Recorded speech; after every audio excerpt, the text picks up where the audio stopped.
Hello friends, welcome to our channel. Today we're going to take a look at another horrible case with you. The case of Paula Salazar. Paula Salazar was born on September 6, 2015, in Venezuela to parents Andrina and Leonardo Salazar. Her mother was from Machorena, Minagas, while her father was from Tucupito, a town in the state of Delta Amacuro. A year later, in September 2016, the family decided to move to Ecuador in search of a better life. However, their new life in Quito, the capital of Ecuador, was short-lived.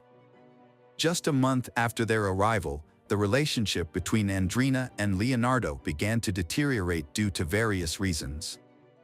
They eventually broke up, and Andrina decided to move to Cuenca, Ecuador's third-largest city, with Paula. A mother's friend kindly offered them temporary accommodation while they settled and found work. Meanwhile, Leonardo returned to his hometown of Tucupito in Venezuela. After spending some time, Leonardo decided to move to Trinidad and Tobago.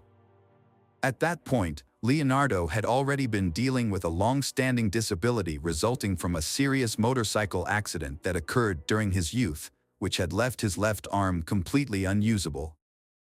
Leonardo struggled to find decent work due to his physical limitations.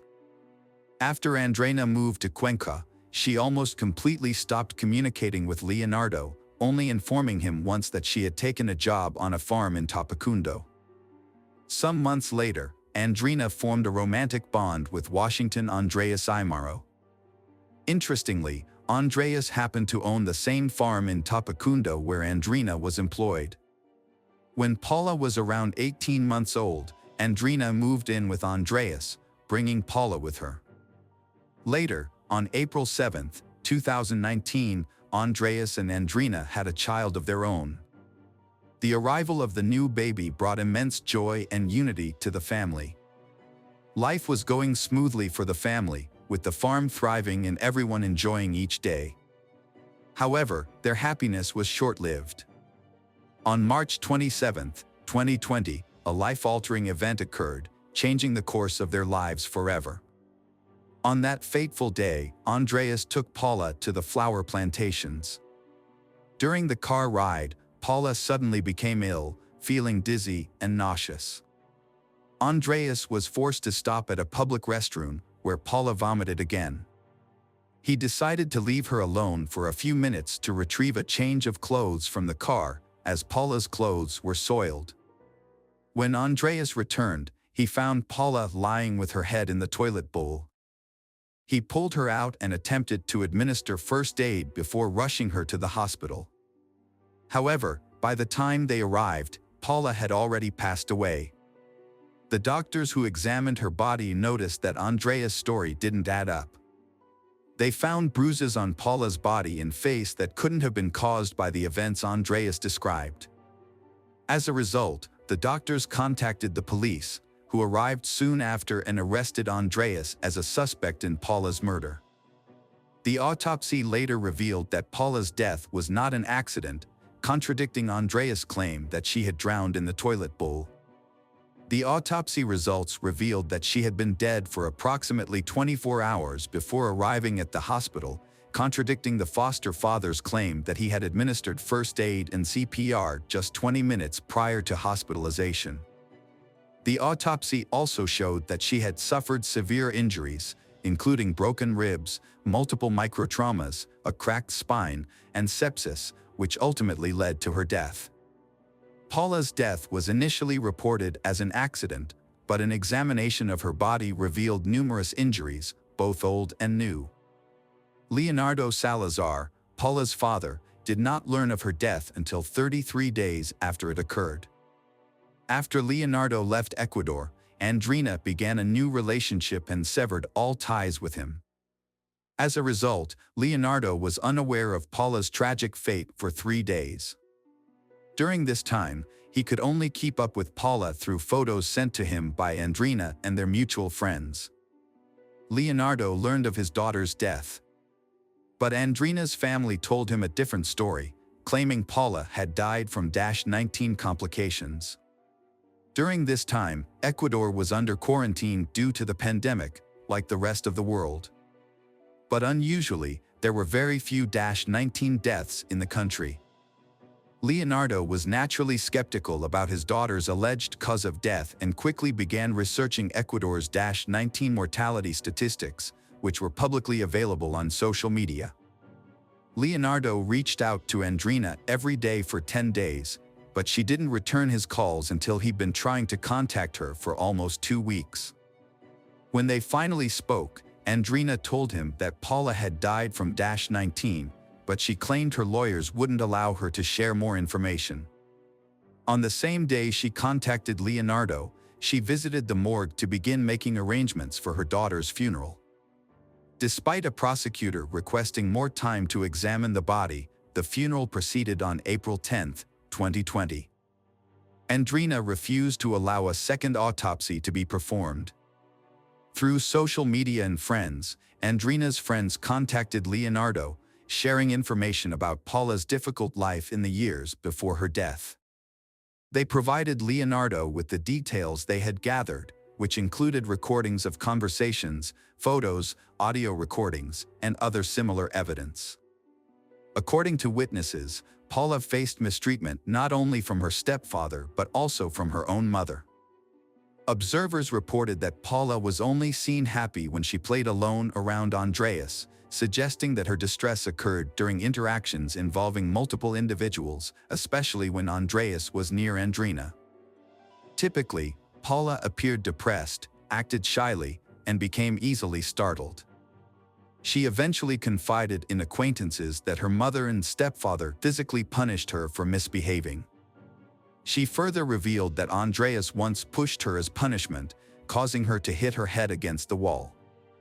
She expressed her deep-seated fear of Andreas by calling him a monster.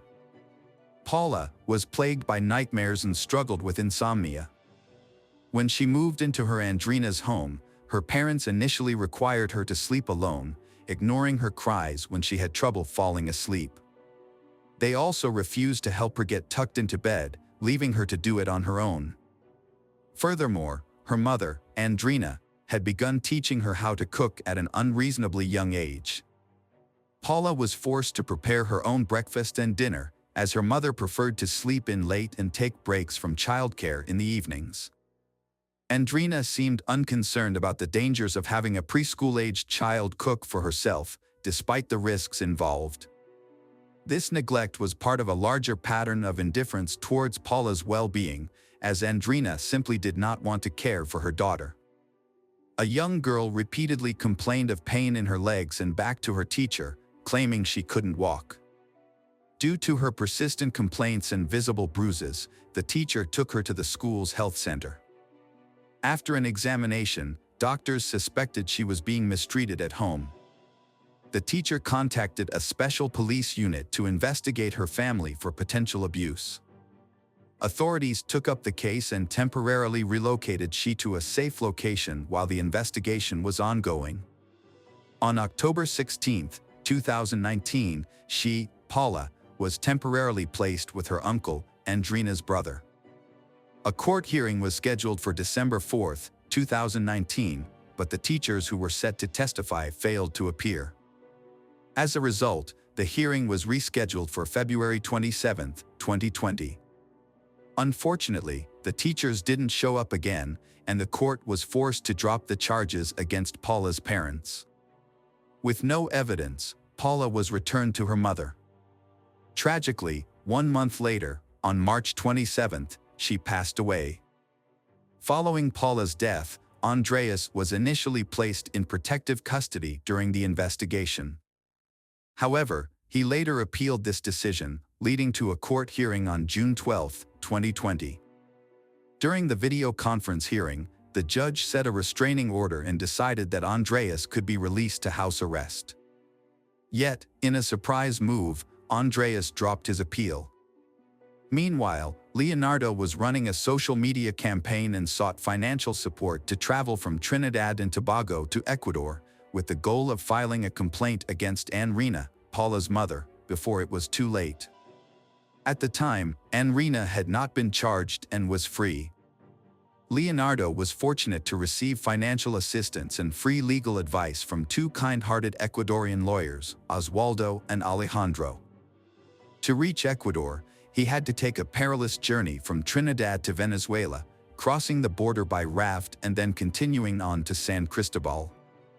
Leonardo started his journey into Cairo and entered Colombia, then traveled through rugged terrain to reach Ipiales. From there, he made his way to the Rumichaca Bridge, which marks the border with Ecuador, and eventually arrived in Quito, where he met with a lawyer on June 30th. Meanwhile, a formal complaint had been filed by Leonardo against Andrina, and as a result, Andrina was charged on July 6, 2020, and was subsequently put under house arrest.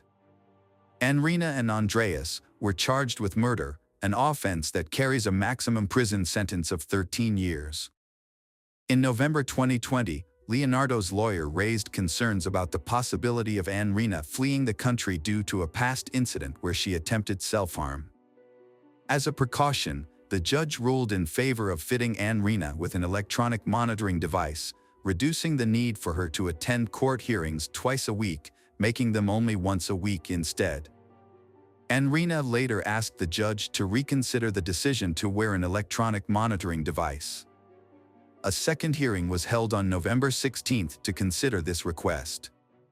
Despite these delays, the judge eventually scheduled a trial for December.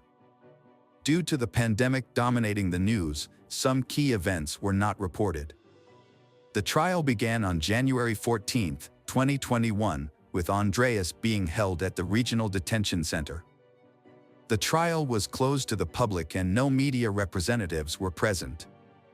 Some participants joined via video link.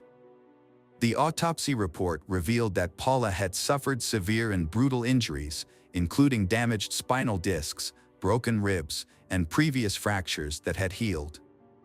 However, the infection that caused her death was a result of injuries she sustained later on. The report also confirmed that Paula had been dead for approximately 24 hours by the time Andreas took her to the hospital. The extent of her injuries indicated extreme cruelty and brutality.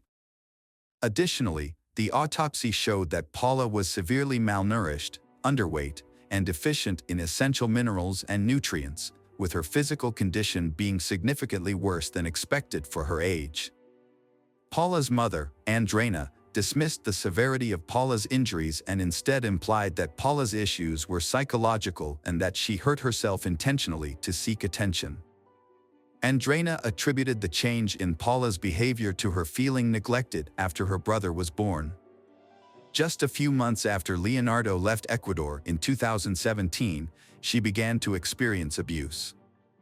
It is likely that the abuse started immediately after her mother, Andrina, started a relationship with Andreas.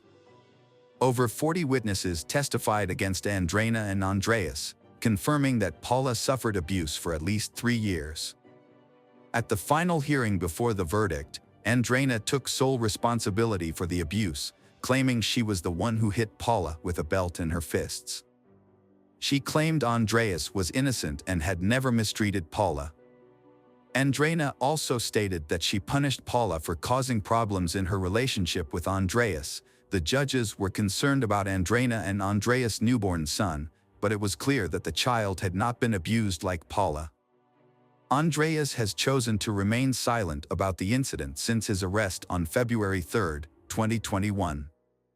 The trial for Paula's murder was concluded, and both defendants were found guilty. The maximum sentence for this crime is 13 years, but the chief judge considered an aggravating factor. Paula was only 4 years old and unable to defend herself.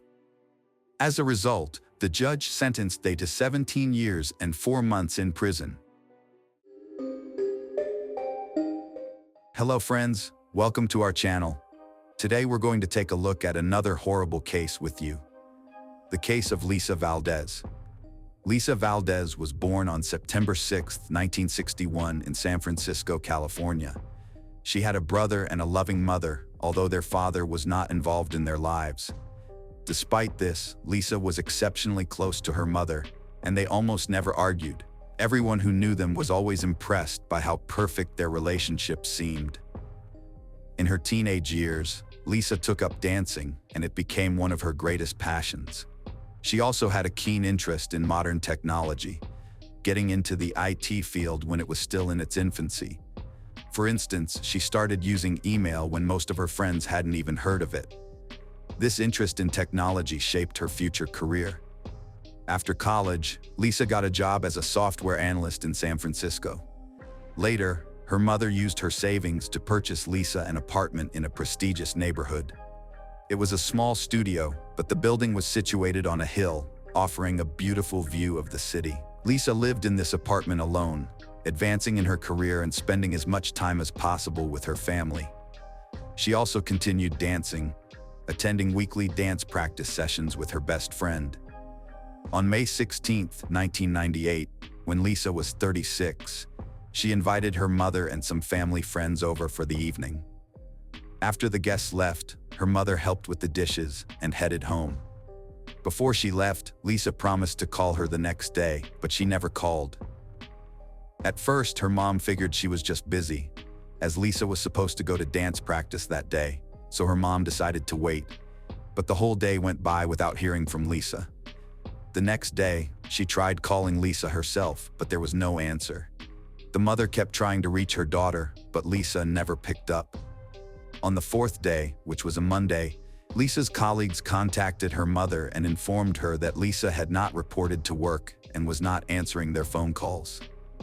This was highly unusual, as Lisa was a responsible employee who had never missed work without notice. Concerned, her mother decided to go to Lisa's apartment complex to check on her.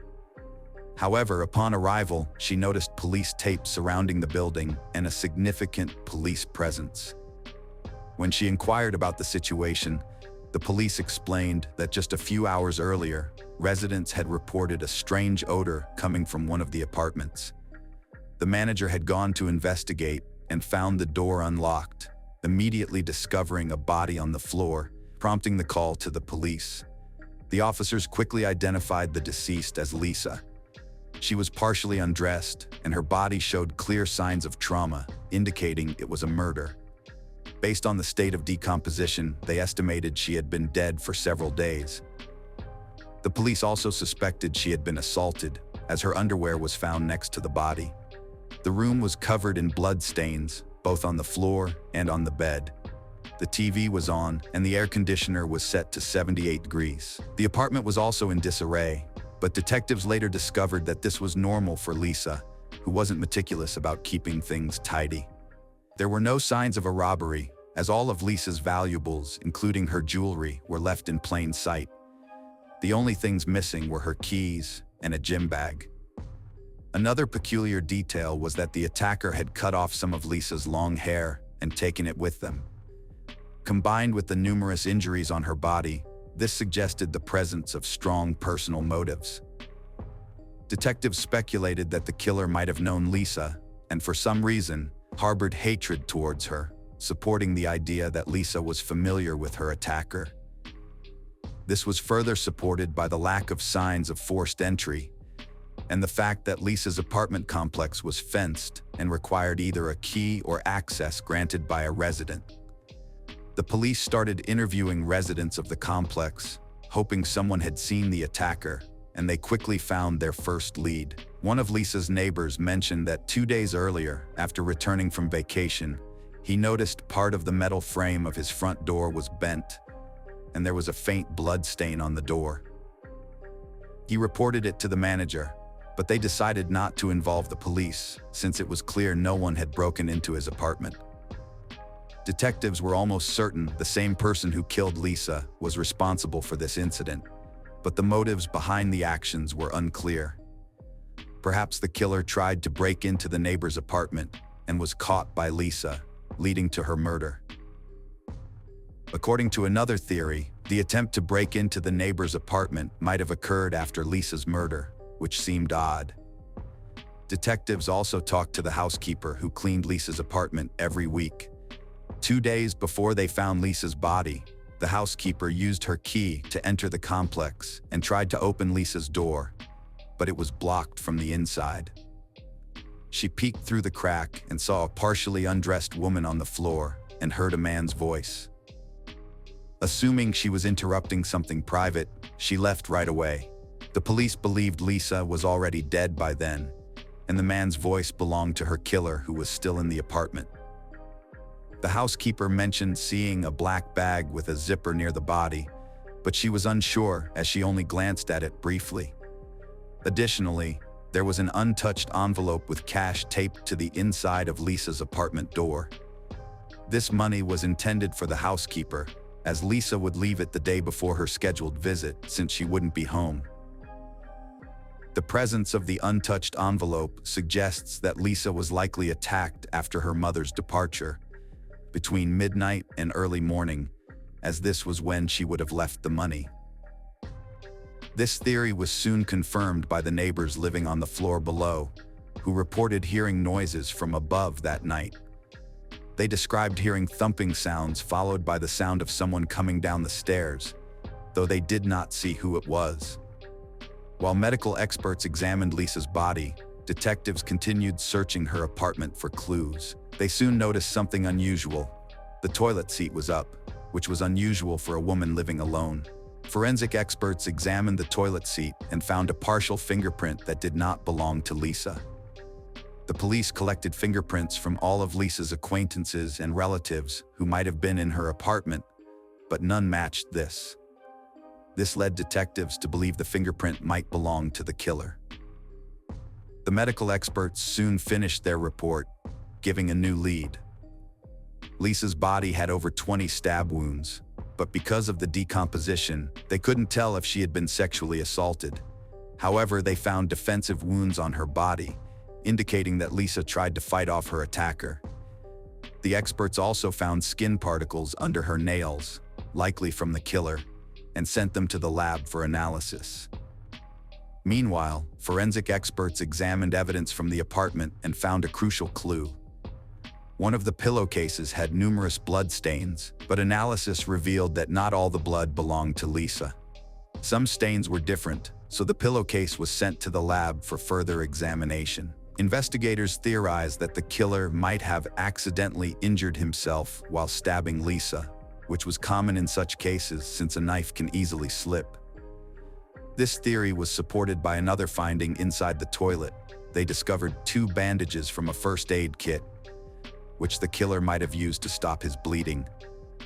He also could have left his fingerprints on the toilet seat while throwing away the bandages. DNA analysis showed that the blood on the pillowcase belonged to an unknown man not in the FBI database. The skin particles from under Lisa's nails also matched this man, as did the blood stain on her knee. Although there were no matches in the DNA database, detectives now had the killer's DNA profile. They began comparing it with samples from suspects in their system who had committed crimes in Lisa's area, and also started looking closely at her acquaintances. Lisa's mother revealed that Lisa had been dating a man named Albert Kiddo, and they were supposed to go on a date the day after the murder. However, Kiddo had canceled it just a few days prior. Detectives brought Kiddo in for questioning and immediately noticed a large cut on his hand. They suspected that the killer might have injured his hand while stabbing Lisa, and this is common in such attacks. This immediately made Kiddo a suspect, but he denied any involvement in the murder. The detectives took his fingerprints and DNA samples and sent them to the lab for comparison. To their surprise, none of it matched the blood on the pillowcase and the skin particles from under Lisa's nails, clearly belonging to someone else. Investigators continued searching for other possible suspects and decided to listen to the messages on Lisa's answering machine left in the days leading up to the murder. They compiled a list of 40 callers, but one strange message stood out to them. Just a few hours before the murder, while Lisa still had guests at her home, a man called her. But she didn't pick up, so he left a rather unusual message. You know how it goes. Hey Lisa, are you home? The police played this message for Lisa's friend, who immediately recognized the voice as belonging to a colleague of Lisa's named Albert Robinson. He had repeatedly expressed romantic feelings for Lisa, but she wasn't interested in a relationship with him. They continued to interact at work and in the company of mutual acquaintances, and Lisa considered him a friend. Several days after the murder, during the victim's family's memorial service, something else happened. Robinson showed up and gave a speech that puzzled everyone present. He claimed that he and Lisa were deeply in love, planning to get married and start a family. However, Lisa's friends and her mother stated that Robinson's words were completely untrue. Lisa had told them that Robinson had shown interest in her, but she had no romantic feelings for him. Lisa's mother also stressed their close relationship, saying that Lisa wouldn't have hidden such plans from her. Robinson was questioned, where he denied any involvement in the murder. He claimed he loved Lisa and would never harm her.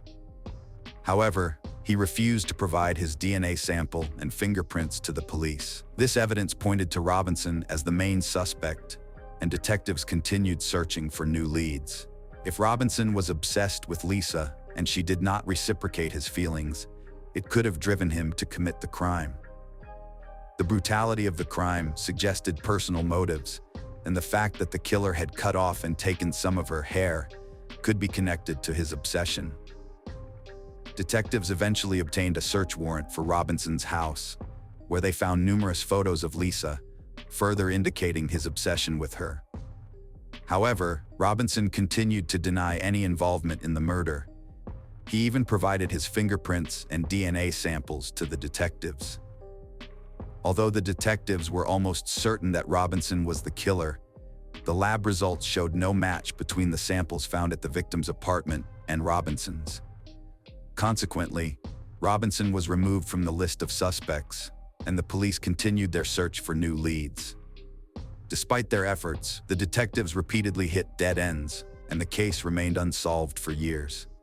Investigators repeatedly sought updates on the comparison of the killer's DNA sample and fingerprints with databases, hoping that he would surface for some other crimes, but it never happened. Initially, police found it strange that someone who committed such a brutal crime wasn't in the databases, as they doubted it was his first serious offense. Over the following years, police continued to check for matches in the databases, but they always came up empty.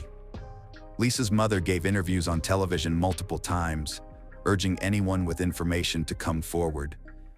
But detectives still couldn't find any new leads. In 2010, detectives learned that the FBI had started using a new DNA technology to compare suspect samples with individuals in the database to locate their relatives. Unlike genetic genealogy, which emerged several years later, this method only worked with close relatives. For example, experts could find the father or a brother of the DNA owner in the database. With no other leads, in 2011, the police requested such a DNA comparison and began waiting. On September 2nd, the lead detective received a call from the FBI with two pieces of news, one good and one bad. They stated they would not perform the comparison with possible relatives in the database, but the reason was quite unexpected. Before conducting such a comparison, experts always retest the suspect's DNA sample, and this time, 13 years after the murder, it came back as a perfect match. The DNA from the blood and skin particles found under Lisa's nails matched the sample from a 52-year-old man named Anthony Hughes, who had just recently entered the FBI database. The man had an extensive criminal history spanning decades, but none of his crimes required his DNA sample to be entered into the FBI database. With changes in laws, criminals in California were required to submit DNA samples regardless of the severity of the crime, and Anthony's sample ended up in the database after he was arrested for a simple shoplifting incident. His fingerprints were also entered into the databases, and they matched the fingerprint found on the toilet seat in Lisa's apartment. Experts even identified the specific finger that left the print. Pretty easily before arresting the man, detectives attempted to find any other evidence that could connect him to the crime. Here, they encountered a surprising turn of events. 13 years ago, the police listened to messages left for Lisa on her answering machine. However, they only reviewed calls made to her phone before the murder. Now, after all these years, detectives suddenly discovered that Anthony Hughes had called Lisa just a day after her death and left her a message. Its content was quite ordinary and did not raise any suspicions. However, had the police investigated Anthony back then, they would have not only discovered his extensive criminal record, but also something else. Upon reviewing Lisa's belongings, detectives examined her address book and found Anthony's phone number, confirming that the victim knew him. After talking to Lisa's friends, the police learned that she had apparently dated Anthony for a while in high school. And now, the detectives had everything they needed to question the man.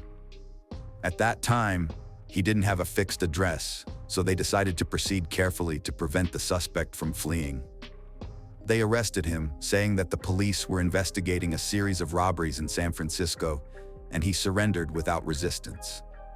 During the interrogation, detectives started by asking about a series of robberies before smoothly transitioning to Anthony's criminal record. Eventually, they asked if he knew Lisa Valdez. At first, he said no, but when they showed her photo, he admitted they knew each other from high school. Anthony also claimed he hadn't seen her since the late 80s. Over several hours, detectives questioned him about the relationship and whether he'd seen her recently. Finally, they confronted him about his DNA found in Lisa's apartment in '98. Anthony suddenly began crying and asked for a pen and paper. Thinking he was ready to confess, they handed it over, but to their surprise, the man started hitting himself with the pen. They had to restrain him while he continued crying and shouting that they were trying to frame him for a crime he didn't commit. After that, Anthony was charged with the murder, and detectives informed Lisa's relatives that her killer had finally been caught. However, they had to wait another 4 years before the trial began in court. Anthony initially appeared confident, even arrogant, and smirked. But as the proceedings continued, he began showing up with a Bible in hand and a cross around his neck, which the detectives saw as an attempt to sway the jurors. His lawyer insisted Anthony couldn't physically have committed the murder. He had been diagnosed with a condition 5 years prior that weakened his muscles, making repetitive movements extremely difficult. The lawyer argued that Anthony wouldn't have been able to inflict over 20 stab wounds on the victim. But medical reports from the year of the murder showed that Anthony's condition was under control and treatment was effective. Moreover, the prosecution had much stronger evidence pointing directly to his presence in the victim's apartment. His skin was found under Lisa's nails, his blood on a pillowcase, and his fingerprint on the toilet seat. But despite all this, Anthony continued to insist he hadn't seen Lisa since the late 80s. The prosecution theorized that Anthony contacted Lisa and went to her home, where he attempted to engage in intimacy with her, but she refused. In a fit of rage, he then killed her, cut off a portion of her hair, and took it with him before fleeing the scene. In the end, the jury unanimously found him guilty of first-degree murder. However, there was a problem with convicting him of sexual assault. The prosecution believed Anthony had indeed assaulted the victim, but due to the extent of decomposition, there was no direct evidence to confirm it. The situation was further complicated when, before sentencing, Anthony challenged the assault charges, arguing that the 13-year delay in bringing charges violated his constitutional rights. As a result, the primary charges were reduced from first-degree murder to second-degree murder, resulting in a less severe punishment. Anthony eventually received a life sentence, with the possibility of parole after just 16 years in 2031, when he would be 72. Since then, Anthony has been serving his sentence in prison and continues to maintain his innocence. Lisa's relatives hope that his parole request will be denied, which is quite likely. As often, a refusal to admit guilt is seen by the parole board as a lack of remorse, meaning the offender doesn't deserve to be released. Hello friends, welcome to our channel.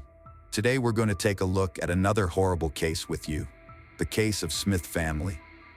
On July 5, 2005, around 8 a.m. on Deck 7, in one of the cabins of the Royal Caribbean cruise ship, 16-year-old Emily Rausch of Chicago was preparing for a new sunny day.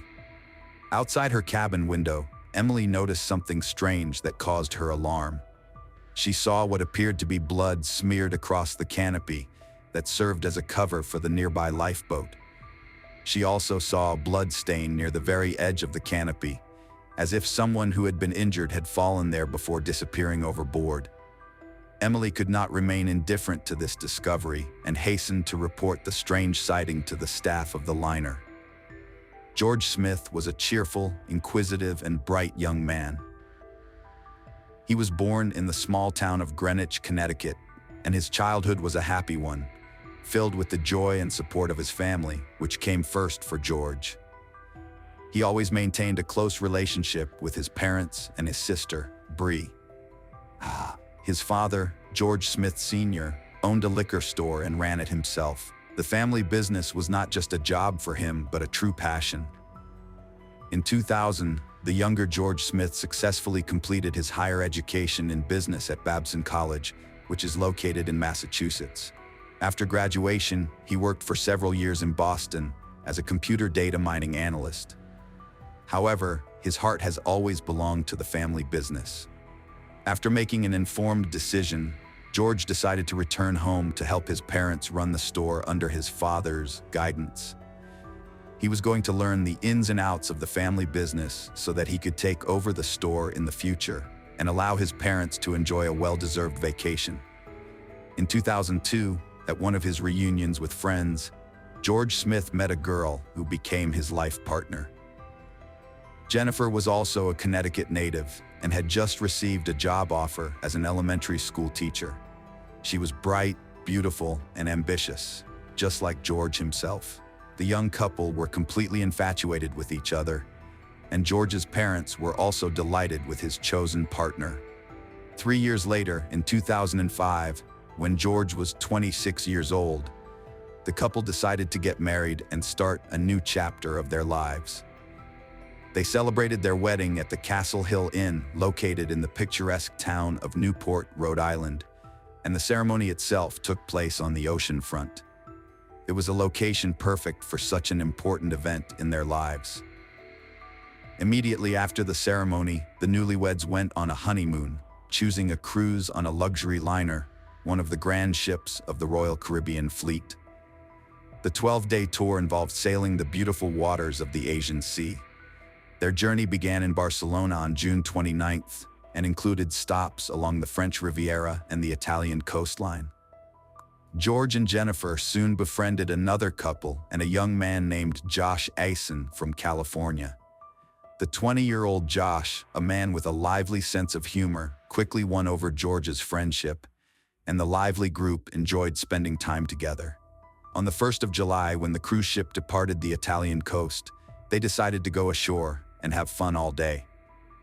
On July 4th, the young people explored the island, walked through the narrow streets of the old town, swam in the crystal-clear sea, and savored the local cuisine and cozy taverns.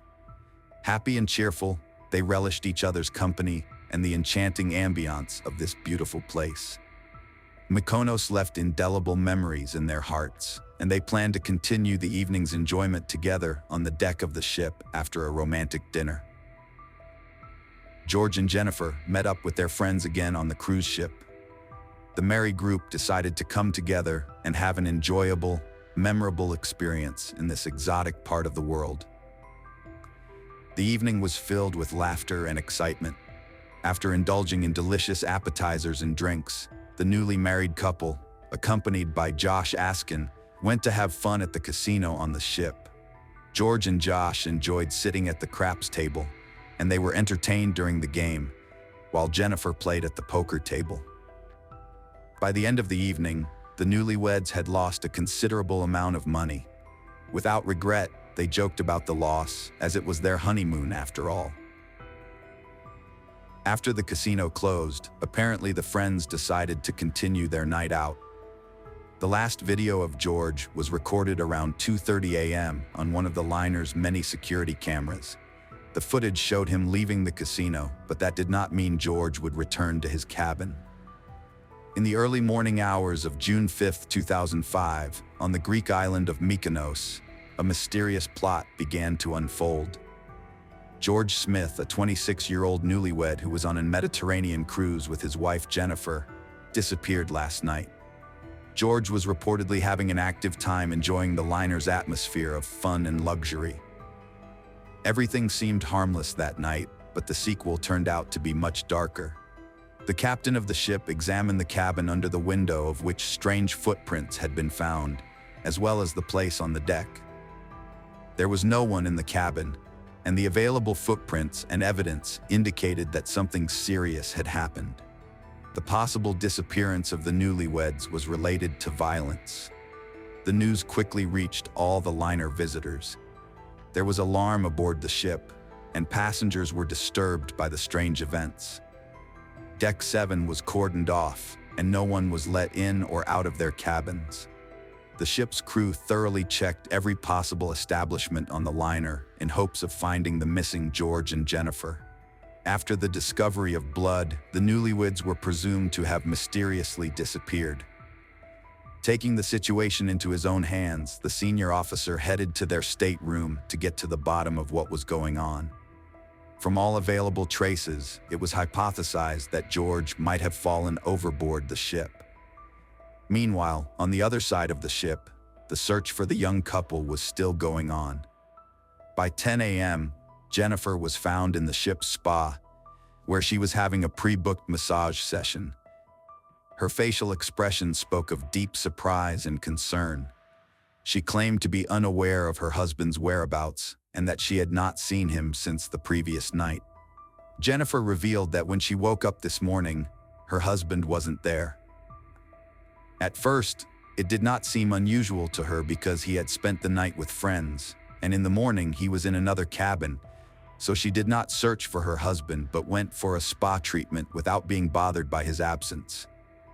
At noon, Turkish authorities arrived on board to begin an investigation. The ship's captain reassured the anxious passengers and announced that the abnormal events required cooperation with local authorities.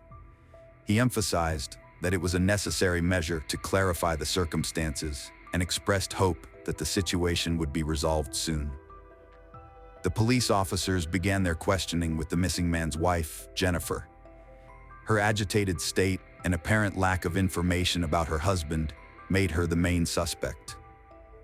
She said that she had not seen George since the previous night, and that men in white uniforms from the Royal Caribbean had shown up at her door, announcing that her husband may have fallen overboard the ship. They also noticed traces of blood on the boat's awning, after which there was no room for doubt that something terrible had happened to George. Investigators scrutinized cabin 962 on the cruise ship. This cabin was a mess, perhaps the result of a hurried search or even a struggle in the bathroom. Small drops of blood were found on the carpet and towel, and there were fingerprints on the balcony railing. Turkish investigators also found 2 small blood stains on the bedding, each about 2 centimeters long. These samples were identified, and the blood belonged to George. All evidence indicated that George had been traumatized inside the cabin before his mysterious disappearance. The investigators' attention was drawn to a chair on the balcony that had been moved, allowing someone to sit next to the railing. Marks on the railing suggested that someone had sat on it. This raised suspicion among many, including the ship's captain, that George might have fallen from the balcony. However, the height of the railing and the presence of blood on the boat's awning and inside the cabin also raised suspicion of a murder that had occurred. Investigators began reconstructing the sequence of events that night, trying to figure out who George was spending time with and what might have led to this tragedy. The investigation was just beginning, but it was already obvious that they were facing a complex and dark story full of mysteries and unexpected twists and turns. When the Turkish authorities entered the ship to begin investigating the disappearance of George Smith, they decided to start by questioning the company of boys with whom the newlyweds had spent time the previous night. The situation remained mysterious, and every detail could be important in solving the mystery. Members of the company revealed that George and Jennifer had consumed an excessive amount of alcohol on the tragic night. According to them, George was heavily intoxicated, and they assisted him in returning to his cabin, where they put him to bed, removed his shoes, and left him alone. They also reported that they were unable to locate Jennifer and assumed that she had returned to the cabin at a later time. However, there are several inconsistencies in Josh Askin's testimony. Specifically, he claimed that he saw Jennifer leave with a casino employee named Lloyd. Josh believed they had a passionate connection and did not hide their feelings even in George's presence. But video footage showed that at 3:30 a.m., Jennifer stumbled away, leaving George with her new friends, and Lloyd's keycard data indicated he returned to his cabin at 3:25 a.m., which was confirmed by his girlfriend, whom he woke up upon entering the cabin. These discrepancies raised further questions for investigators and led them to believe that Josh Askin may have had his own motives for withholding important details. The investigation continued, and each new detail added more and more mystery to the story. Greg Rosenberg, a young man of 19, was enjoying a cruise on a minor with his family and friends. In this company were his cousin Zach Rosenberg and a close friend, Rostislav Kaufman. All three, despite their Russian roots, held American passports and lived in New York City. Things began in the casino, where Jennifer and Greg Rosenberg decided to try their luck at poker. The mutual gambling lasted until late at night, and when the casino closed at 2:30 a.m., the group of guys decided to continue the fun together. They headed to the disco, continuing to dance and enjoy alcohol. Lloyd Botha, the casino manager, was also spotted in their company. He joined in the fun as the young men continued their nightly entertainment. Next, the events of the night, as described by the witnesses, begin to diverge as the individual members of the group gradually disperse and return to their cabins. By this time, it was already late at night, and they were visibly intoxicated and rowdy. According to the rules of order on the ship, it was decided to deny service to those who were being loud and behaving inappropriately. When the staff of the liner refused to serve the two drunken visitors, the young people recalled that they had purchased a bottle of absinthe during their walk on the island of Mykonos. However, crews and passengers were forbidden from consuming their own alcohol at a certain point. At a certain point, Josh returns to his cabin, which was on the same deck, to retrieve a special bottle of absinthe that he said he had plans for. As it later turns out, the absinthe was unusually strong, with an alcohol concentration of over 70%, making it one of the strongest drinks available. George decides to help his friend and hides the bottle behind the waistband of his shorts. After 3 in the morning, when the ocean liner had already become completely quiet, an attentive janitor noticed something unusual. A group of young men, including Greg, Zach, Rostislav, Josh, and George, were drinking their bottle of absinthe. This circumstance did not go unnoticed, and it became another element in the investigation. However, it wasn't just the men who were drunk that evening. Jennifer, who had initially appeared relatively sober and calm, began to exhibit noticeable changes in her behavior as the evening progressed. She started to stagger, and at one point, even leaned on the casino manager, Lloyd. The witnesses had varying interpretations of her actions. Some believed she was trying to maintain her balance, while others perceived it as flirtatious behavior. The subsequent events between the young couple also remain unclear. According to the witnesses, there was a conflict between the couple. It is possible that they were simply discussing the previous evening, either jokingly or seriously, but at some point, Jennifer struck George. However, it is unclear whether this was done in a playful manner or out of anger. After that, Jennifer left the disco around 3:30 a.m., appearing intoxicated and unsteady on her feet, leaving George with his new friends. This was a pivotal moment that night. The testimony of staff witnesses proved crucial in uncovering the details of the incident. Jennifer, walking and staggering down the hallway, drew the attention of the janitor, who had earlier observed the young men consuming absinthe. He provided her assistance, helped her to the elevator, and watched her turn right when she reached her deck. However, there was a peculiar discrepancy. Her stateroom was on the left, but she headed in the opposite direction. Jennifer was later found sleeping in the hallway, far from her room. 2 guards and a female duty officer used a wheelchair to get her back to her quarters. When they got there, the clock was already showing 4:52 a.m., but George wasn't there. The curtains on the balcony doors were drawn tightly, and they remained stationary even with the breeze. This raised questions. Was George able to go out to the balcony on his own after his new friends left him in bed? Deputy Chief of Police Chit Heyman and his wife were resting in a nearby cabin and witnessed the unfolding events. The couple had been asleep for some time, but around 4 a.m., they were suddenly awakened by a noise on their floor. They first heard loud noises from stateroom number 9062, where the newlyweds were staying.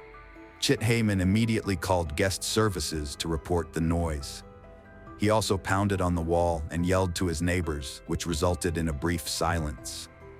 Then there was loud talking again, lasting about 3 minutes, and suddenly there was a loud argument on the balcony.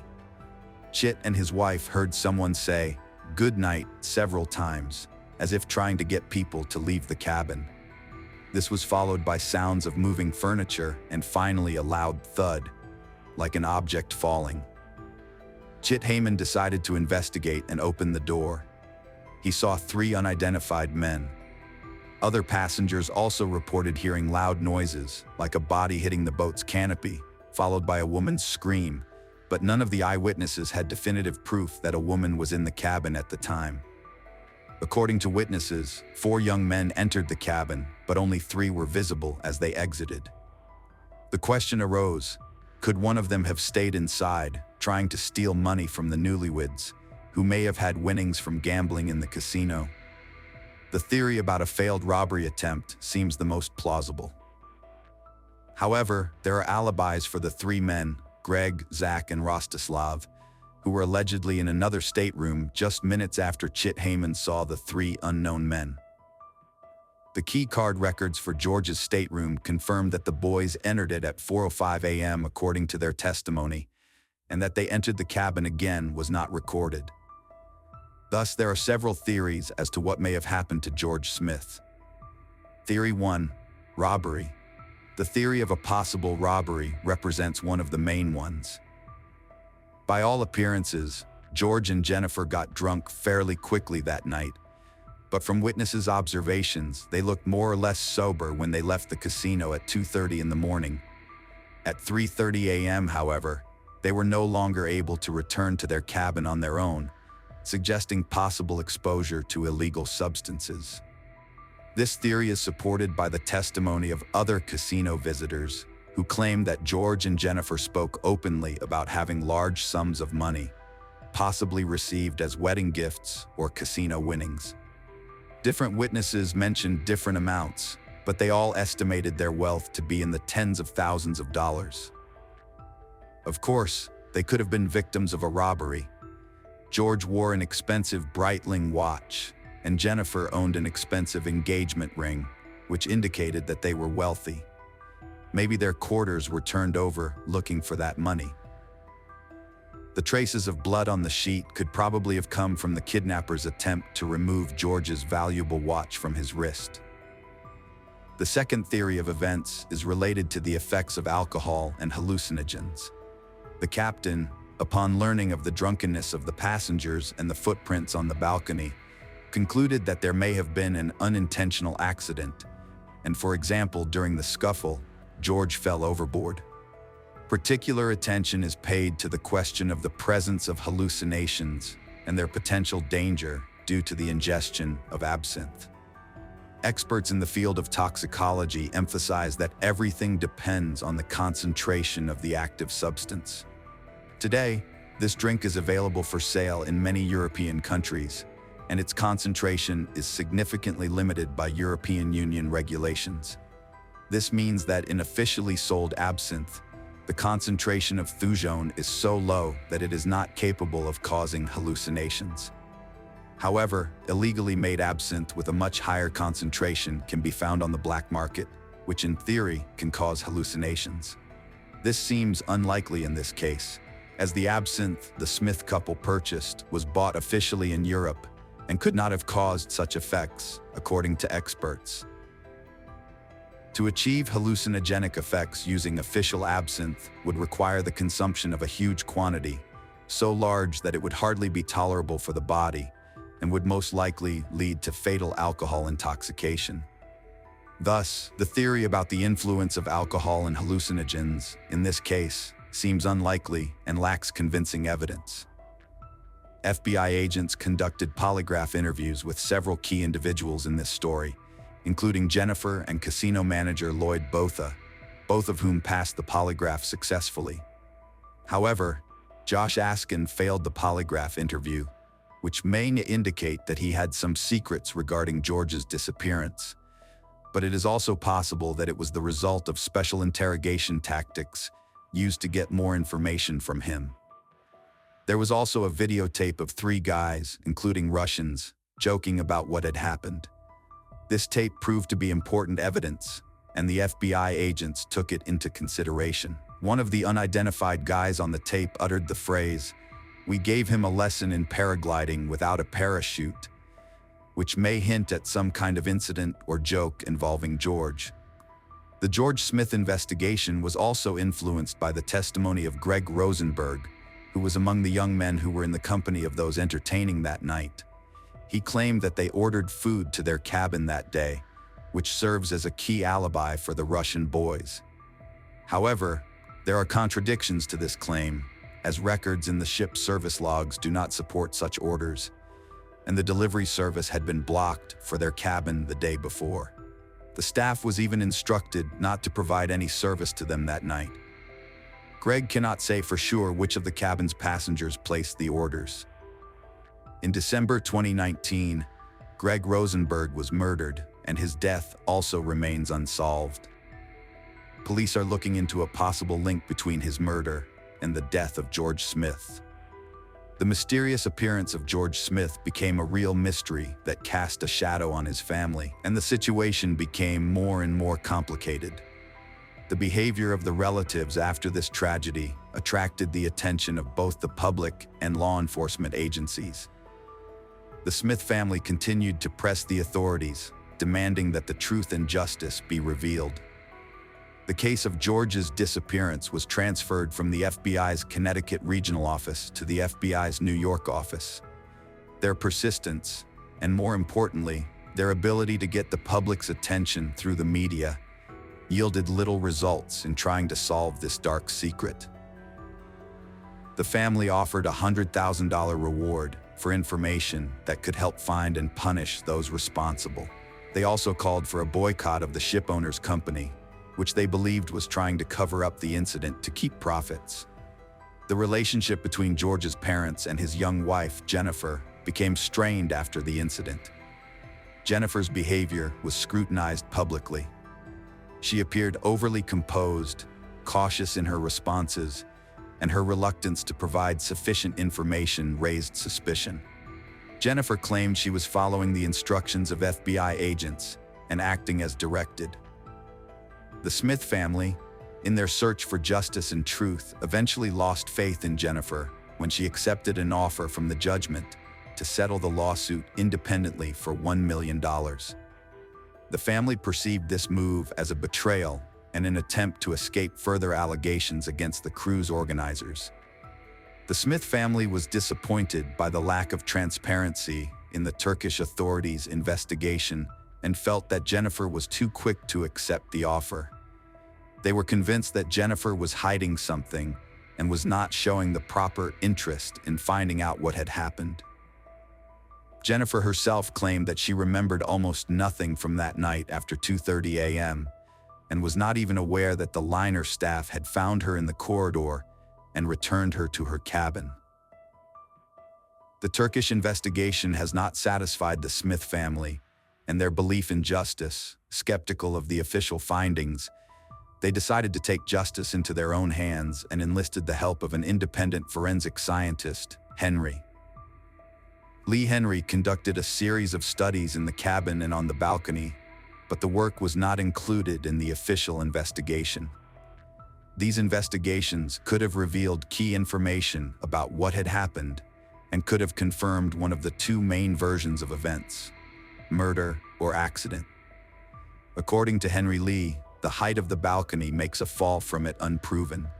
It could have been the result of a third party pushing George or him being in some insane state. He could have climbed up on the chair by himself and fallen. Nevertheless, the latter version raised many questions and doubts. The expert intended to conduct an experiment to simulate a fall from the balcony, but the company owner of the liner refused this request. George's relatives claimed that this decision was made to hinder their attempts to establish the truth. Henry Lee also conducted investigations in the cabin, on the balcony, and on the boat, but the results of these investigations remained unavailable to the public. At the same time, the FBI stepped in and began conducting their own investigation, but many of their findings and discoveries also remained secret. The FBI's focus was on the 4 young men who spent the night with George, Josh Asen, and the 3 Russians, Greg Zak, Rosenberg, and Rusov Kaufman.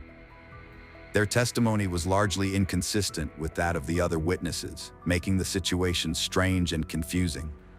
The story of George Smith's disappearance continues to be a deep mystery shrouded in unknown circumstances, with a lengthy investigation and many theories. The Smith family and his loved ones continue to strive to find out the truth. They initially suspected Jennifer, but were then able to be convinced of her innocence and increased the payout amount of the lawsuit against the company. Despite the FBI's efforts and long investigations, they never found out what really happened or where George's body was located. Eventually, the case was closed and the incident was ruled an accident. The FBI determined that there was not enough evidence to continue the investigation. Hello friends, welcome to our channel. Today we're going to take a look at another horrible case with you.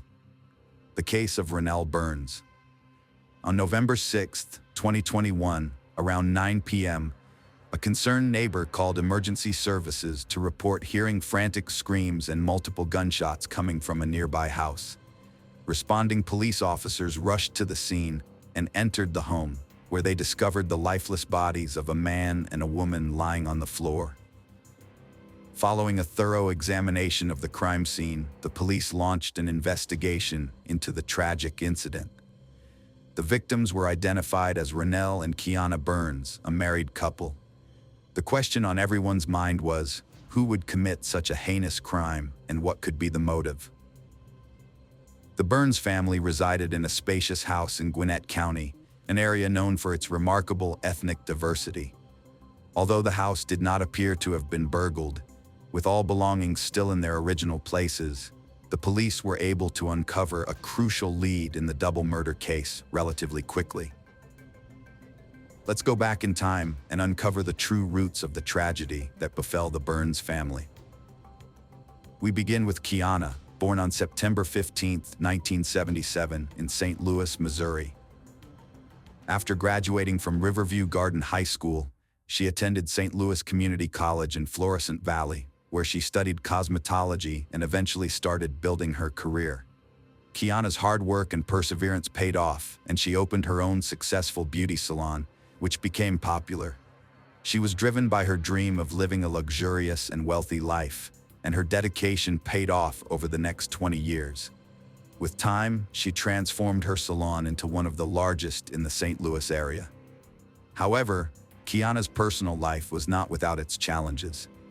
As a strong, wealthy, and ambitious woman, she found it difficult to find a worthy partner.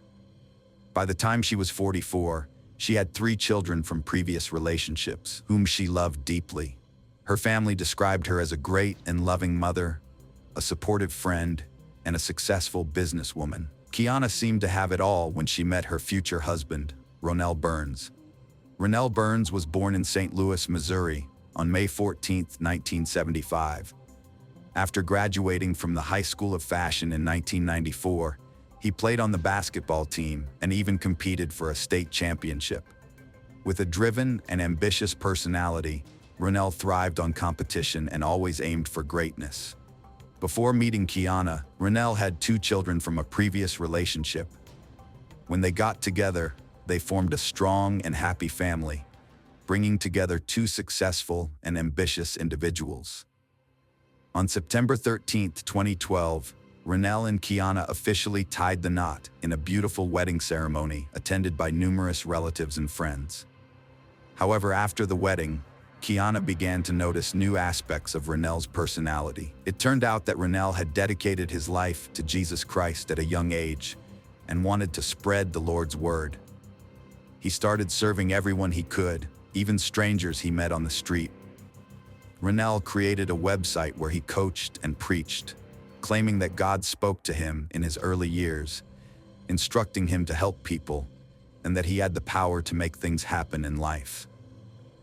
Ronel continued to minister, and his video messages became extremely popular on the internet. Apart from being a church coach, he was also a financial counselor and insurance agent. He founded a company called Traditional Financial Solutions, with the goal of helping people worldwide achieve financial independence. Ronel achieved significant success in his business and efforts to help others, and his speeches drew large crowds. Kiana supported her husband, and together they gained online popularity as Ronel was already well known as a leader and coach in the Six-Figure Ambition online program for entrepreneurs.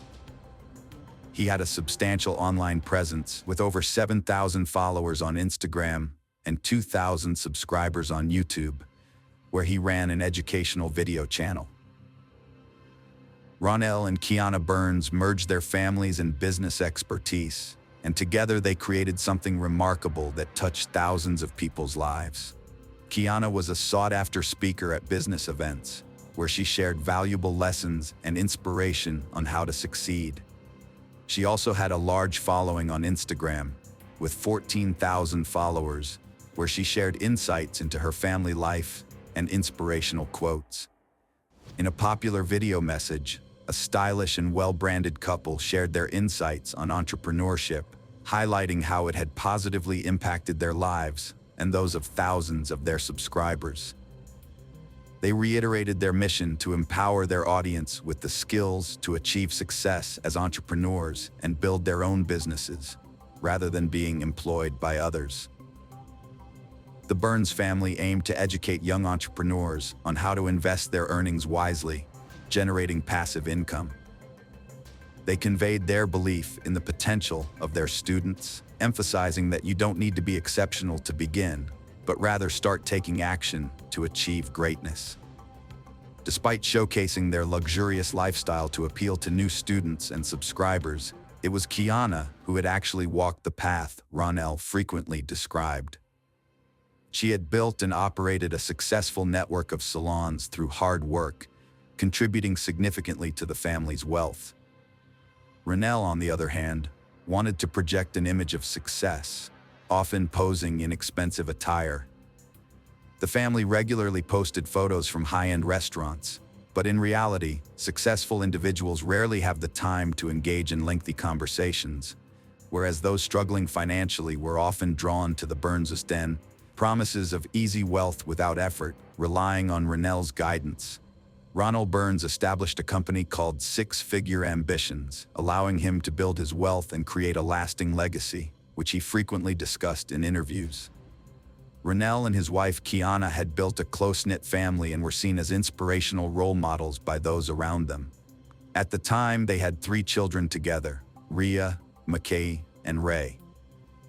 However, Ronel's ambition led him to suggest that Kiana leave her hometown of St. Louis and move to Atlanta.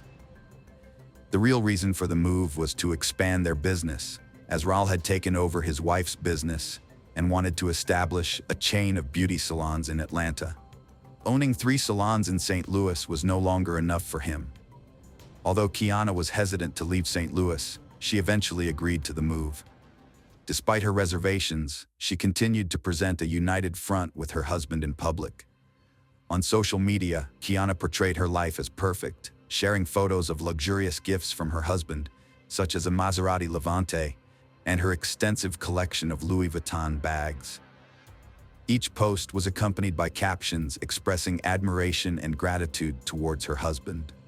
Kiana, a popular blogger, had built a loyal following on Instagram, where she frequently shared heartwarming moments with her children and family. However, in a surprising turn of events, she revealed to her audience that their seemingly perfect family life was not as idyllic as it appeared. In reality, she and her husband were on the brink of divorce, a situation that had developed after their move to Atlanta. In a candid video message, Kiana confessed to her subscribers that she was struggling to adjust to her new life in a big, unfamiliar city.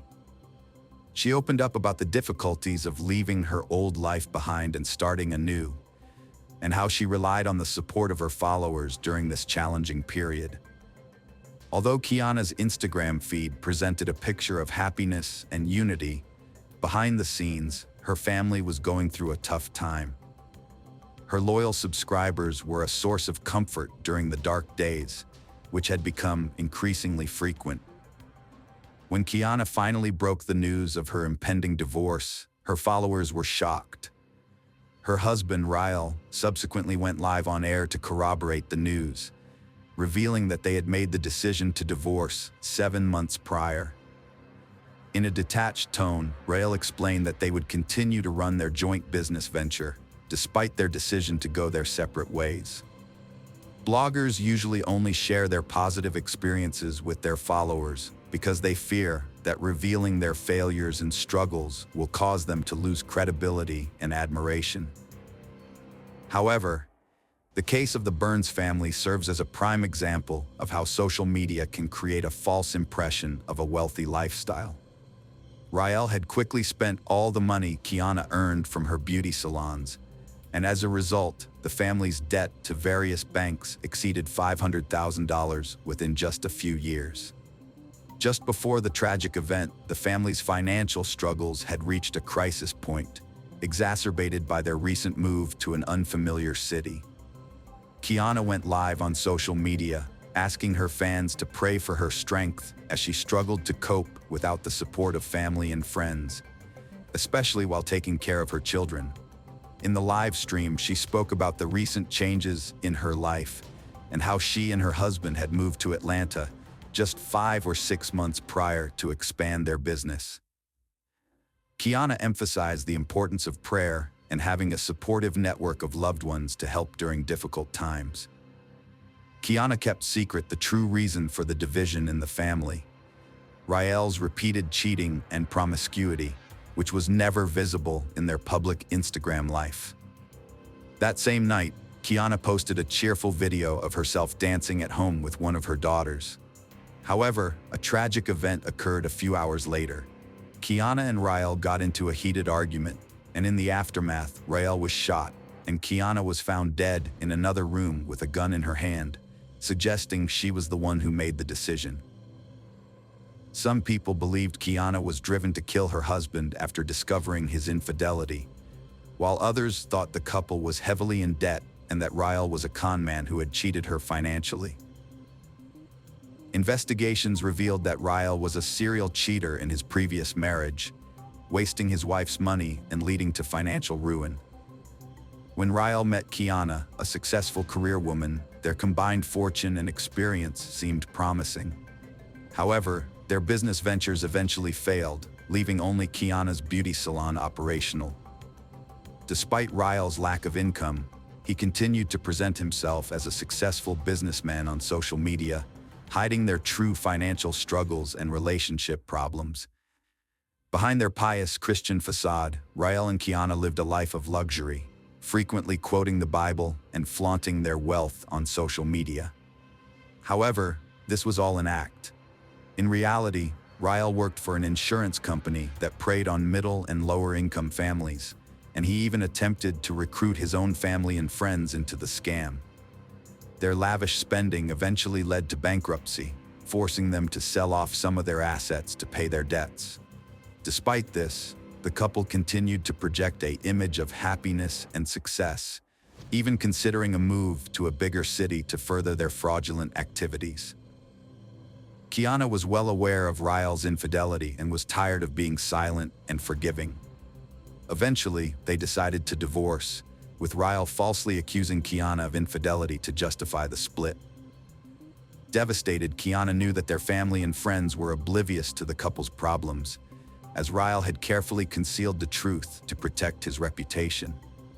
On October 20th, Just 10 days after Rael filed for divorce, Kiana appeared on live TV, looking uncharacteristically somber. Her usual bright smile had given way to an expression of concern and sadness. After divorcing his first wife, Rael Burns had remarried Kiana, a successful and wealthy woman. He had reinvented himself as a devout guru, presenting a changed and reliable image. But beneath the facade, he remained the same, exploiting Kiana's trust and wealth by pretending to be a successful businessman. On November 9, 2021, 44-year-old Kiana Burns ended her tumultuous marriage by fatally shooting her husband, 46-year-old Rael Burns, before taking her own life. The couple, who left behind 8 children, had no reported history of domestic violence at their Atlanta home, according to the Sandy Springs Police Department. Just a few weeks prior to the tragedy, Kiana had reached out to her Facebook friends, asking for their prayers. The motivations behind her devastating decision remain unclear, but it's evident that the strong-willed woman was struggling with inner turmoil. It's difficult to comprehend the actions of someone grappling with depression and other mental health issues. The aftermath of this tragedy is equally heartbreaking, as 8 young lives are now left to navigate the world without parental guidance. The news of the couple's passing has sent shockwaves through their extensive network of friends and acquaintances. Rael Burns was the type of person who felt compelled to show off his success and luxury, often a trait of the deeply insecure. He became so enamored with his own self-confidence that he mistakenly equated it with self-importance. His tumultuous behavior ended up ruining the lives of multiple diligent and successful women. Individuals like him have no self-respect and no dignity. They are essentially ordinary swindlers who bring their partners down. Hello friends, welcome to our channel. Today we're going to take a look at another horrible case with you. The case of Cassie Farrington. In 2014, the townspeople of Silver City, a small town in southwestern New Mexico, were stunned to discover that 23-year-old Cassie Farrington, a local resident, had been found dead in the bathtub of her rental home, lying face down in the water. The tragedy was devastating for Cassie's parents, and things took a turn for the worse when the local police got involved in the investigation. Cassie Marie Brooks was born in Virginia on December 22, 1990, the second oldest of 4 children to Chuck and Darlene Brooks. As a high-achieving student, she was a member of the National Honor Society, played sports, and dreamed of becoming a doctor. But when she turned 16, her plans took a dramatic turn. She became pregnant. The following month saw a whirlwind of significant events. She graduated from high school, gave birth to a baby, married Bradley Farrington, and moved out of her parents' home. After having her first child, Cassie went on to have a second child several years later. Unfortunately, her family life began to fall apart around the same time, and her marriage ultimately ended in divorce when she was just 22. Following her divorce, Cassie moved to Silver City, a small town with a population of around 10,000 people, with her 2 kids in tow. There, she found work as a nurse at a local hospital and rented a home from a colleague. By her 23rd birthday, Cassie had begun a new romance with a man named David Barry, who rapidly formed a strong connection with her 2 children. Cassie confided in her family and colleagues that David brought her and the kids immense joy, and she was optimistic about finally achieving the happiness and peace that had eluded her in her previous tumultuous experience with family life. On March 24, 2014, Cassie phoned her parents after finishing her night shift at Silver City Hospital. During their several-minute conversation, she informed her mother of her plan: drive home, collect her kids, take them to school, and then return home to rest for a couple of hours before picking them up again later that day. However, the school staff attempted to contact Cassie, but she never showed up to collect the children. Cassie's mother, Darlene, attempted to reach her daughter by phone but didn't get an answer, assuming Cassie had simply forgotten to set her alarm after working a night shift. Next, Darlene contacted Sherelle, Cassie's landlord, asking her to check on Cassie. Upon arriving at the house, Sherelle knocked on the door but received no response. She then circled around the house and noticed water overflowing from the bathroom into the kitchen. Sherelle knocked on the door again, this time more forcefully, and called out Cassie's name, but there was still no response. Finally, she used her own key to unlock the house and enter. As Sherelle made her way across the wet floor towards the bathroom, the sound of flowing water grew louder and more distinct. Her voice trembled slightly as she repeatedly called out Cassie's name. When she finally reached the bathroom, Sherelle's worst fears were confirmed. Cassie lay face down in the overflowing bathtub, still wearing her house robe, with water continuing to pour out. Cassie's co-worker Sherelle, who was trained in first aid, quickly realized that it was too late to try to save her. Cassie's body had already begun to stiffen, which meant she had been dead for several hours. Sherelle immediately called 911 to report what had happened, and soon paramedics and police officers arrived at the house. Sadly, Sherelle also had to call Cassie's parents to break the devastating news that their daughter had passed away. As Sherelle waited for the paramedics to arrive, she thoroughly searched the house and made a disturbing discovery. In the second bathroom, located in a different part of the house, she found that the faucet was open and water was continuously flowing. Fortunately, this bathroom was equipped with an overflow protection device, which prevented the excess water from flooding the floor. Instead, it was safely draining away. Sherelle's attention was also drawn to the towel rack, which had been ripped from the wall and was now lying on the floor. Chuck and Darlene immediately stopped what they were doing and rushed from their home in Arizona to Silver City upon receiving the news. A couple of hours later, they arrived at the house where their daughter's lifeless body had been found. At that point, the police were already on the scene, and their investigation revealed that there were no signs of forced entry into the house, as all the locks were still intact, the windows were closed, and the glass was unbroken. Valuables that might have been stolen in a break-in were left untouched in the house. This led the local police chief to ask Cassie's parents if she had a history of suicidal tendencies and if she had any reason to take her own life. However, Chuck and Darlene strongly denied this possibility, insisting that Cassie would never do such a thing because she would not put her children through such distress. Despite their objections, the police chief repeatedly suggested that Cassie had likely orchestrated her own disappearance, almost as if he was trying to convince them of this theory. Normally, a thorough investigation of the accident scene would take days, but in this case, the police left the premises just a few hours after the body was discovered, informing Chuck and Darlene that they were free to use the house. This haste puzzled Cassie's parents, and they decided to conduct their own investigation of the house. Upon inspection, they found water still in the bathtub, and when they emptied it, they noticed black streaks on the sides, similar to the marks left by rubber-soled shoes on the floor. Furthermore, they discovered various personal belongings of Cassie's scattered around, including her glasses, hairband, and a coat hanger.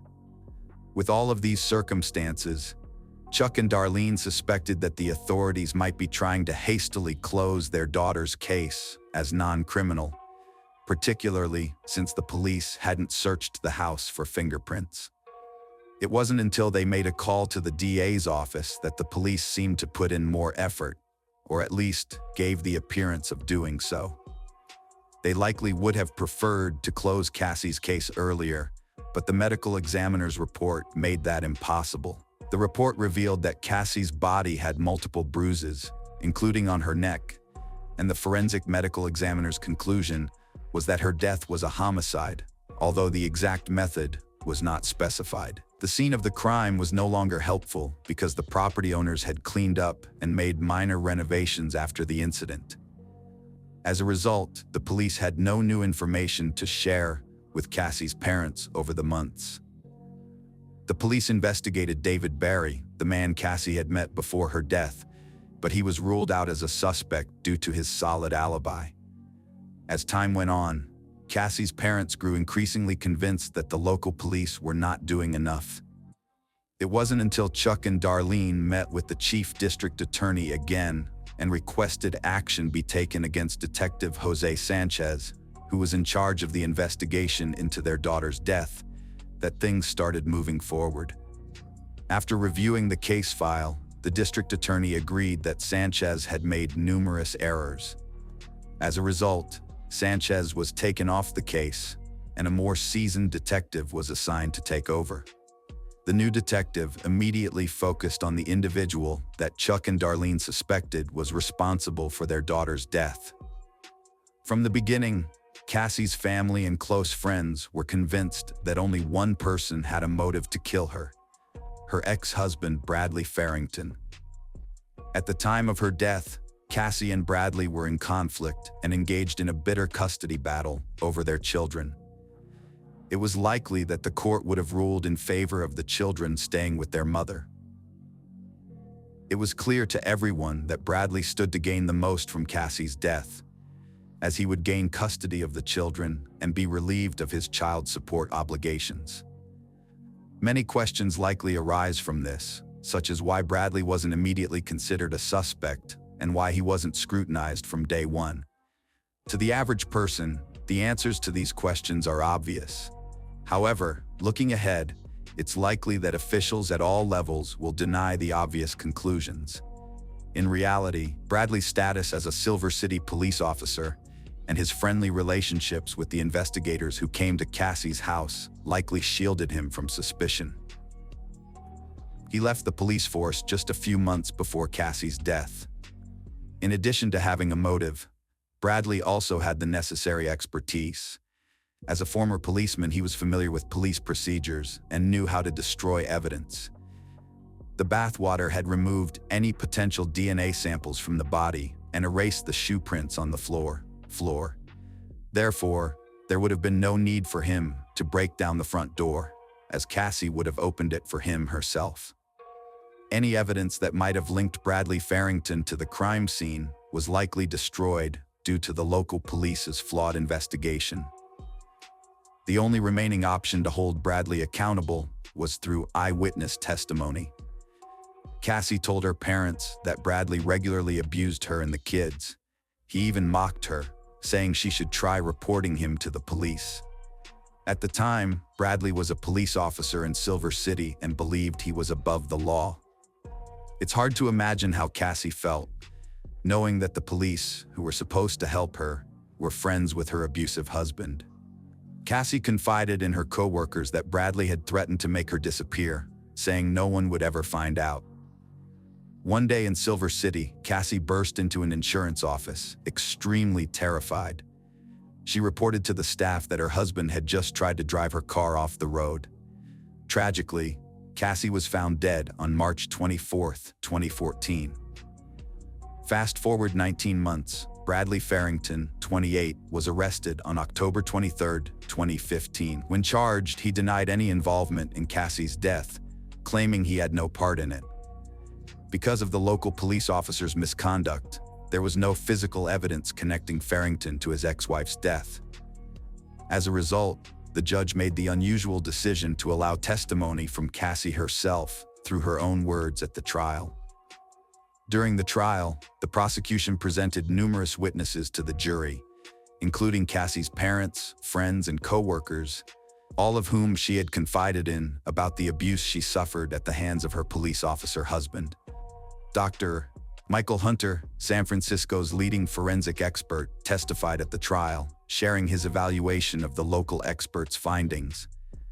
With over 20 years of experience, he presented the jury with autopsy photographs and concluded that Cassie's death was likely caused by strangulation, citing the injuries on her neck as evidence.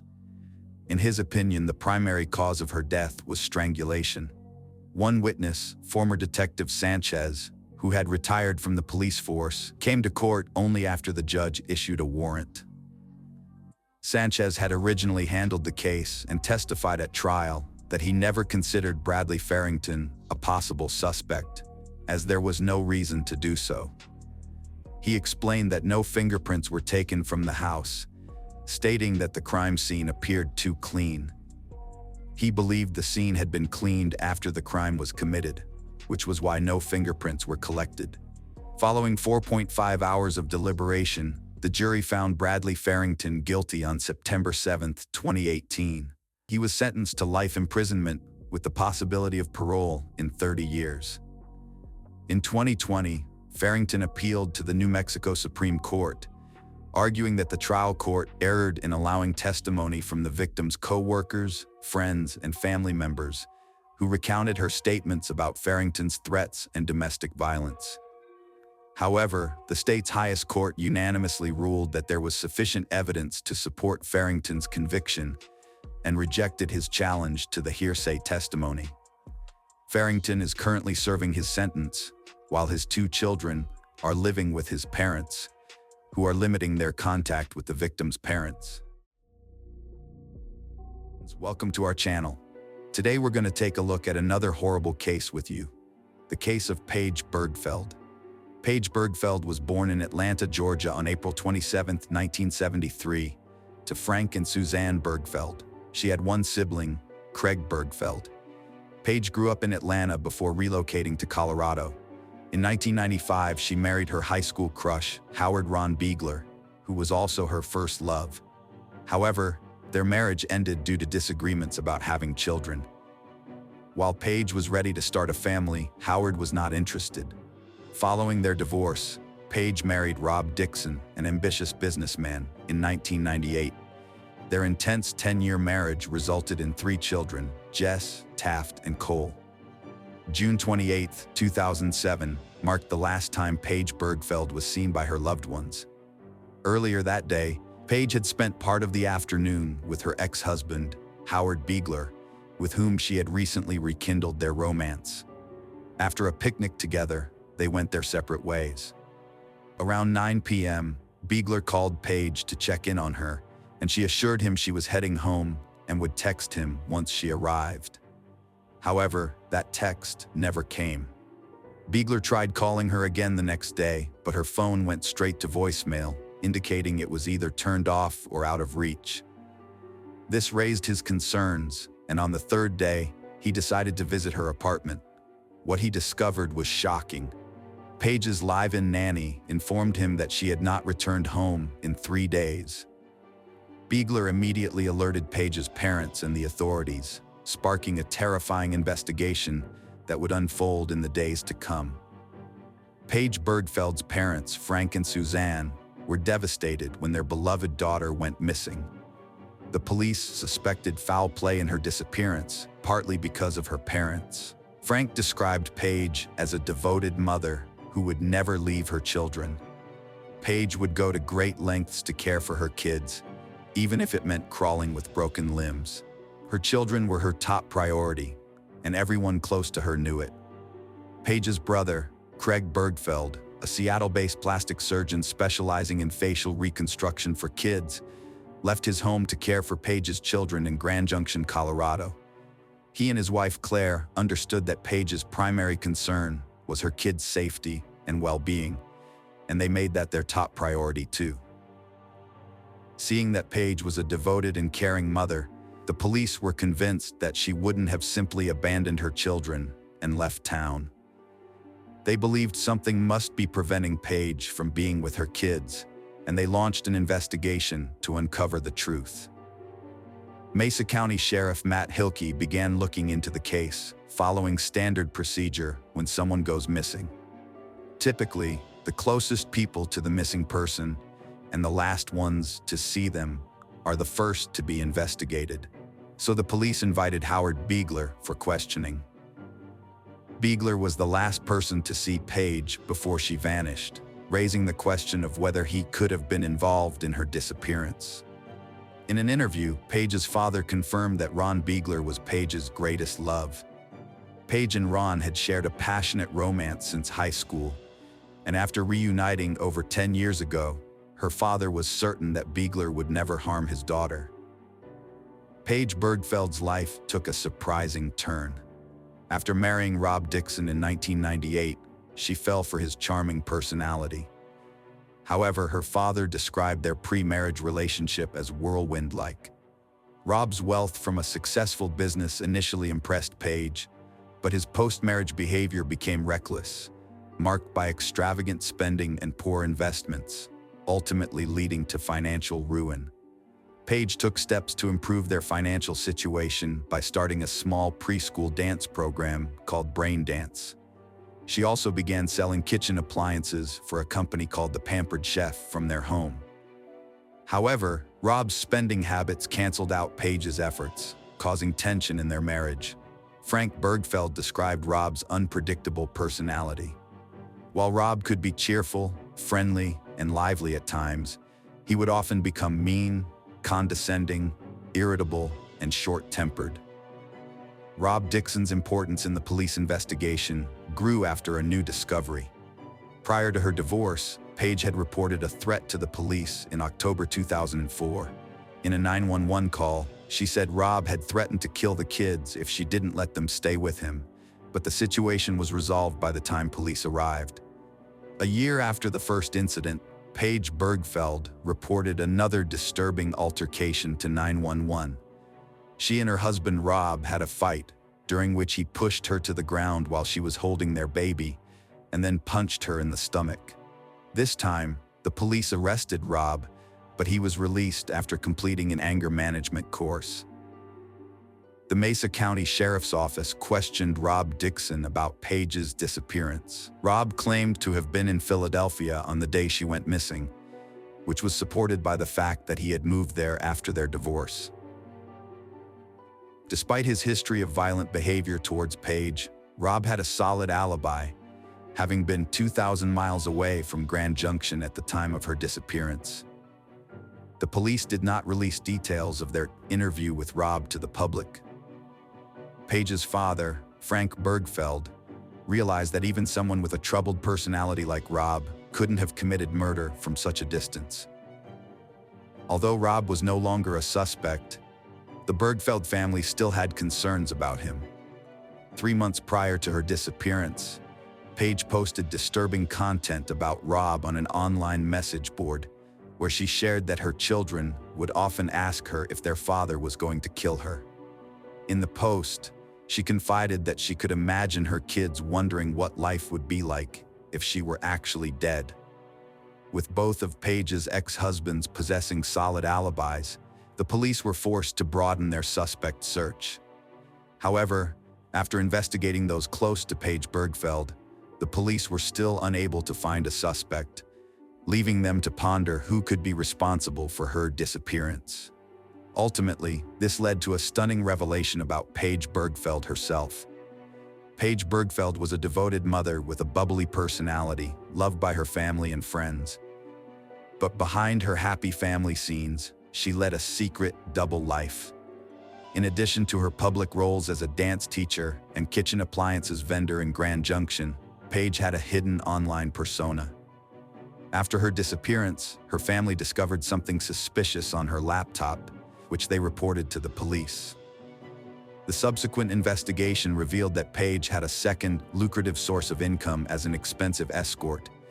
Paige used the alias Carrie online and advertised services that went beyond those of a traditional escort, including nude massages and topless encounters, as suggested by provocative internet ads.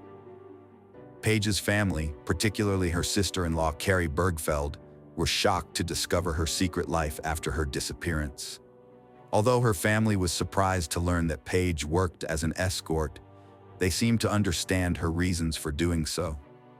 Paige's love for her children drove her to take on a huge responsibility as the breadwinner and provider of her family after her divorce. Her father, Frank Bergfeld, believed that this led her to make a difficult choice. Raising 3 kids alone was a massive task, and Paige was determined to give them the best life possible. Paige's parents, Frank and Susanna Bergfeld, were surprised by the way she chose to achieve her goals. In an interview, Frank said he wished Paige had talked to him about her plans, as he would have been happy to advise her about the potential risks. Although they didn't agree with her profession, Frank and Susanna continued to love and be proud of their daughter without reserve. Craig Bergfeld, Paige's brother, shared their father's view that Paige's profession was driven by her desire to provide for her children. He was aware that her dance school and kitchen appliance sales weren't lucrative enough to cover her $6,000 monthly mortgage, let alone put clothes on the backs of 3 kids. Although he suspected she had another source of income, he never imagined she would be working as an escort. Paige's ex filed for bankruptcy after their divorce. Her brother Craig thought she'd default on the large mortgage soon. But Paige surprised him and his wife C by buying her first home with her 2 jobs teaching dance and selling kitchen equipment. C questioned Paige about her income, and Paige confessed to having worked as a stripper before her marriage. At the age of 21, Paige resided in Dearborn and was employed at the Mile High Saloon, where she earned a substantial income of approximately $400,000 monthly. According to Paige, she ceased working as a stripper upon getting married, though it appears she didn't entirely disconnect from the industry. C surmised that Paige's prior experience as a stripper likely influenced her decision to become an escort. Mesa County Prosecutor D.A. Pete Hinger revealed that, despite 20 years of experience, he had never come across a case like Paige's. He found it astonishing that someone from her socioeconomic background and with her family dynamics would be involved in such a profession. Hinger acknowledged that Paige Bergfeld embodied the ideal of a responsible and devoted mother, making her double life a stunning revelation. This discovery triggered a more in-depth investigation. Paige's parents recognized that uncovering her secrets would be crucial in determining her fate. However, as much as they yearned for closure, they were uncertain if they truly wanted to know the truth. Fluky's search team made progress, but it unsettled the Bergfeld family. Craig wasn't ready to find out what had happened to his sister, clinging to hope she was still alive. Police suspected she wouldn't return, believing it tied to her secret job. The chief district attorney, Dan Rubenstein, took charge of Paige Bergfeld's case and identified a suspect, Lester Ralph Jones, a middle-aged client of Paige's escort services. Although Rubenstein was convinced that Jones was involved in Paige's disappearance, he lacked concrete evidence without her body. A major breakthrough occurred in 2012 when a hiker discovered a body. At first, the police department wasn't certain the body found was Paige's, but after conducting necessary tests, they confirmed it was her by matching her teeth and jaw. What was surprising, however, was that Paige's body had been lying in the exact spot a hiker stumbled upon it, an area already thoroughly searched by Connie Fluky's team, yet nobody had found her. The investigators theorized that the killer must have buried Paige in a grave deep enough to evade the search party. With sufficient evidence, Don Rubenstein was able to bring in Lester Ralph Jones for questioning. Although the police couldn't determine the exact cause of Paige Bergfeld's death, they were convinced it was a violent one. Paige had suffered a fractured jaw, leading investigators to believe her attacker must have severely beaten her. Additionally, remnants of duct tape were found around the corners of her mouth, and it appeared her jaw was fractured just before her death. This discovery made the items found during the search, which Connie Fluky had organized, understandable. The items included pieces of documents scattered along the highway, some of which had Paige's name, while others had her children's names. The investigators assumed that the documents must have been thrown out of the car by Paige's kidnapper as he drove her to the spot where he eventually killed her. However, another possibility was that Paige herself had thrown the documents out of the car as a way of helping people to locate her. Unfortunately, Paige's killer, Lester Ralph Jones, was able to roam free for 5 years after her terrifying murder. Given his bad reputation, it was easy to believe that he was responsible for Paige Bergfeld's death. Don Rubenstein gathered sufficient evidence against Lester Ralph Jones during the investigation. The police discovered Paige's car on the highway, burned in a fire that was believed to have been intentionally started in the passenger seat, likely to destroy DNA samples or any incriminating evidence. Notably, the driver's seat had been adjusted to fit a taller person. Although Ralph Jones denied any knowledge of Page's burned car during interrogation, it was found just a short distance from his workshop. Given his criminal history, including a prior felony conviction, Ralph Jones's testimony was not credible. Furthermore, a critical piece of evidence implicated him. He had contacted Paige Bergfeld using a burner phone on the day of her disappearance. Despite his denial of purchasing the phone, a CCTV recording showed him doing so. Ralph Jones frequently used Page's escort services, unaware that he was a ruthless killer. However, it was a conversation with local Sheriff Sergeant Art Smith that ultimately led to his downfall. The sheriff had confiscated 2 of Jones's vehicles, prompting an unexpected and shocking response from Ralph. His reaction was that of a man consumed by guilt. When Sergeant Smith inquired about the cars, Jones casually asked where he would bury a body. This cryptic comment, combined with other evidence, provided the crucial breakthrough the police needed. 7 years after Paige Bergfeld's disappearance, in November 2014, Lester Ralph Jones was arrested and charged with first-degree murder and kidnapping. According to the arresting officers, Jones had been expecting the arrest and showed no signs of surprise. He did not ask any questions, instead calmly turning around and placing his hands behind his back. His bail was set at $2 million. In 2016, Ralph Jones stood trial, and the jury determined that although the evidence against him was circumstantial, it was sufficient to convict him. 9 years after Paige vanished, the jury delivered a guilty verdict in December 2016, finding Ralph Jones responsible for her murder and kidnapping, and he received a life sentence. Hello friends, welcome to our channel. Today we're going to take a look at another horrible case with you, the case of Ryan Poston. Ryan Poston was born on December 30th, 1982, in Fort Mitchell, Kentucky, to Lisa and Jay Poston. He had a strong and loving bond with his 3 sisters, Allison, Catherine, and Elizabeth, throughout his life. Growing up, Ryan had the opportunity to travel extensively and attend schools in Switzerland and the Philippines. This exposure broadened his horizons and gave him an adventurous spirit. Ryan was also known for his striking good looks, which, coupled with his charismatic personality, made him stand out in a crowd. After graduating from high school, Ryan attended Indiana University, where he earned a degree in political science, history, and geography. He excelled academically and graduated with honors in 2005.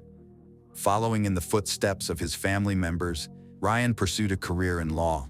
He enrolled in the Salmon P. Chase College of Law at Northern Kentucky University. Driven by his admiration for the legal profession, his esteemed grandfather and uncle, both practicing attorneys, were his role models. Ryan's ultimate goal was to own a successful law firm. While in Cincinnati, Ohio, Ryan dedicated himself to helping people who couldn't afford expensive lawyers. Despite being young, he had already built a strong reputation, and many sought his advice. He worked hard to ensure everyone had access to fair and competent legal representation, regardless of their financial situation. After a painful breakup in 2011, Ryan turned to his cousin Carissa for comfort and support. During a visit to Lexington, Kentucky to spend time with her, he met Shayna Hubers, a Lexington native, and his life took an unexpected turn. Shayna Hubers embodied the quintessential Southern girl, renowned for her outgoing personality and effortless ability to form friendships. Her warm and charming demeanor naturally drew people to her. After graduating high school in 2009 with a full scholarship, she continued her education at the University of Kentucky, majoring in psychology, before pursuing her master's degree in psychology at Eastern Kentucky University. Despite their 8-year age gap, Ryan was 29, while Shayna was just 21. Their feelings for each other grew increasingly undeniable. With each visit Ryan made to see his cousin Carissa in Lexington, he found himself devoting more time to Shayna. As they spent more time together, their bond deepened. Shayna began spending more time in Highland Heights, the Kentucky suburb where Ryan lived.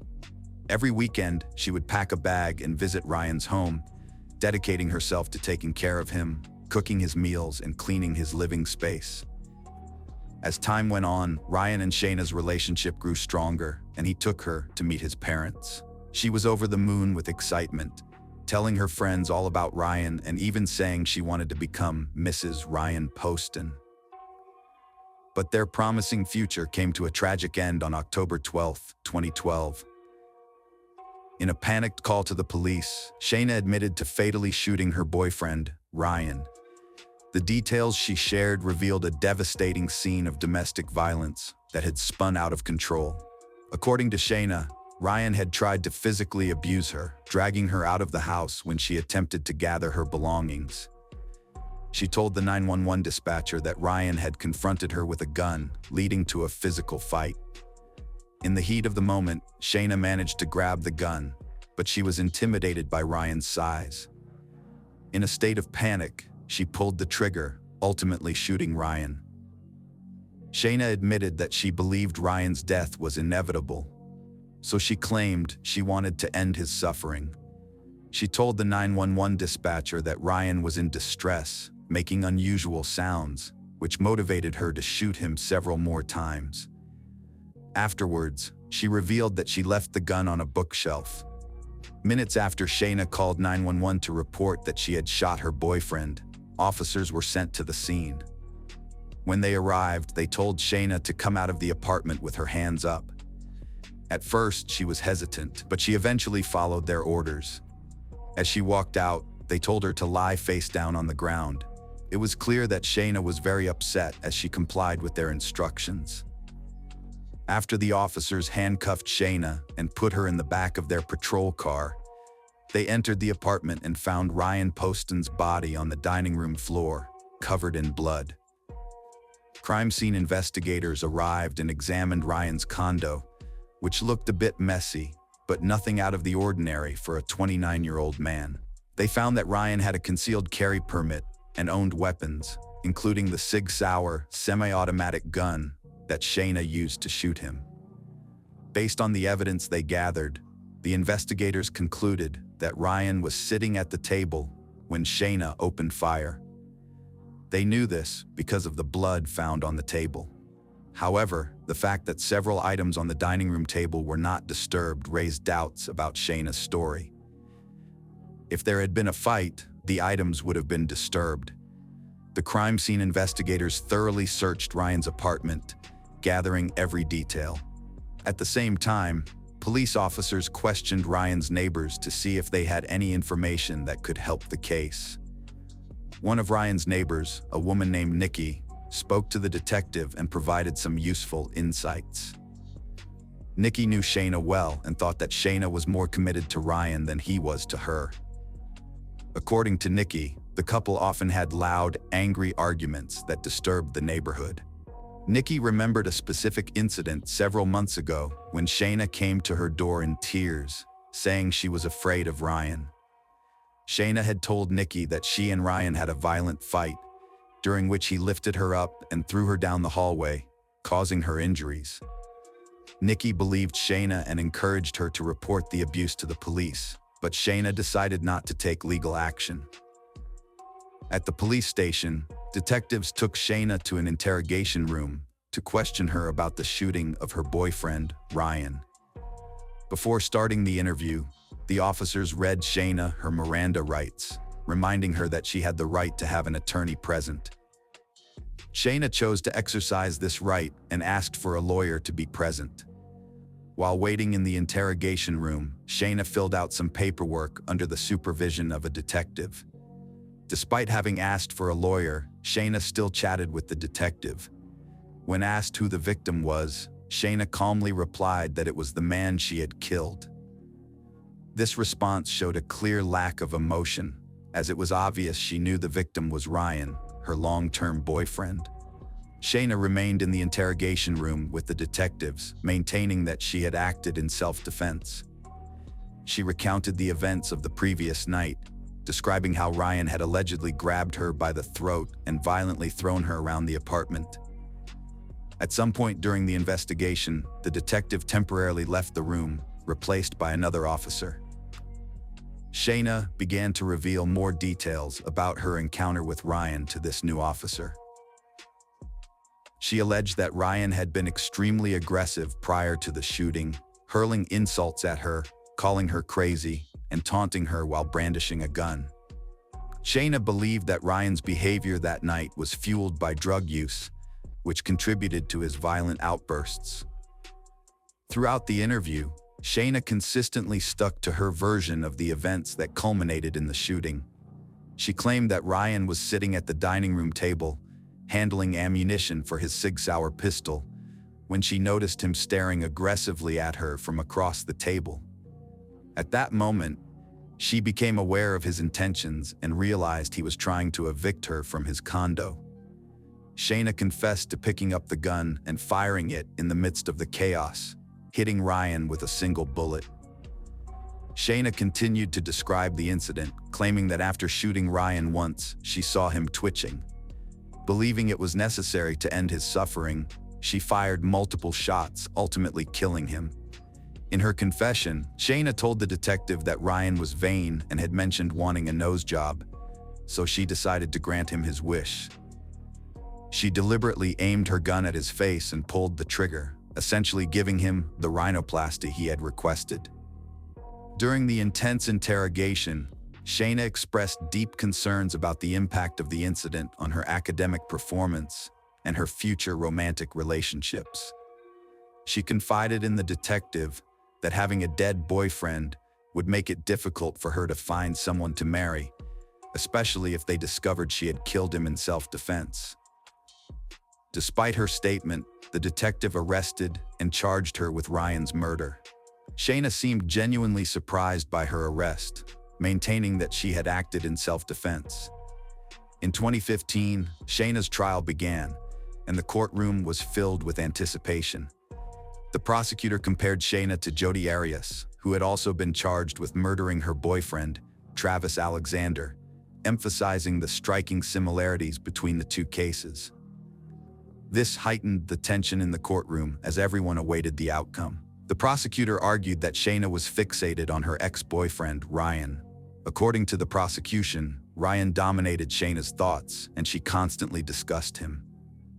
During the trial, the prosecutor presented testimony from Ryan's friends, who described his plans to end the relationship with Shayna and his efforts to avoid her phone calls and messages. Despite this, Shayna continued to visit Ryan's condo in Highland Heights uninvited, including on the night of the murder. The prosecution introduced evidence that Ryan had scheduled a date with Audrey Bolt, a former Miss Ohio, on the night of the murder. This information supported the prosecution's theory that Shayna was driven by jealousy and anger towards Ryan's potential new love interest. Audrey Bolt testified that she was supposed to meet Ryan for drinks at a bar on the night of the murder, but he failed to appear. It wasn't until later that she learned of his murder. The prosecution also presented evidence that Ryan had repeatedly expressed his desire to end the relationship with Shayna in the days leading up to his death. Ryan had sought advice from his father, Jay, on how to handle the situation, and Jay had counseled him to be kind to Shayna to avoid a messy breakup. However, it appears that Shayna continued to exert control over Ryan on the day he was killed. The prosecution presented evidence of several text exchanges between Ryan and Shayna, in which Ryan clearly told her he did not want to see her that weekend because he had other commitments. Nevertheless, Shayna showed up uninvited at his condo, which was not unusual for her. The argument that ensued reached a boiling point when Ryan explicitly told Shayna their relationship was over and she could no longer control him.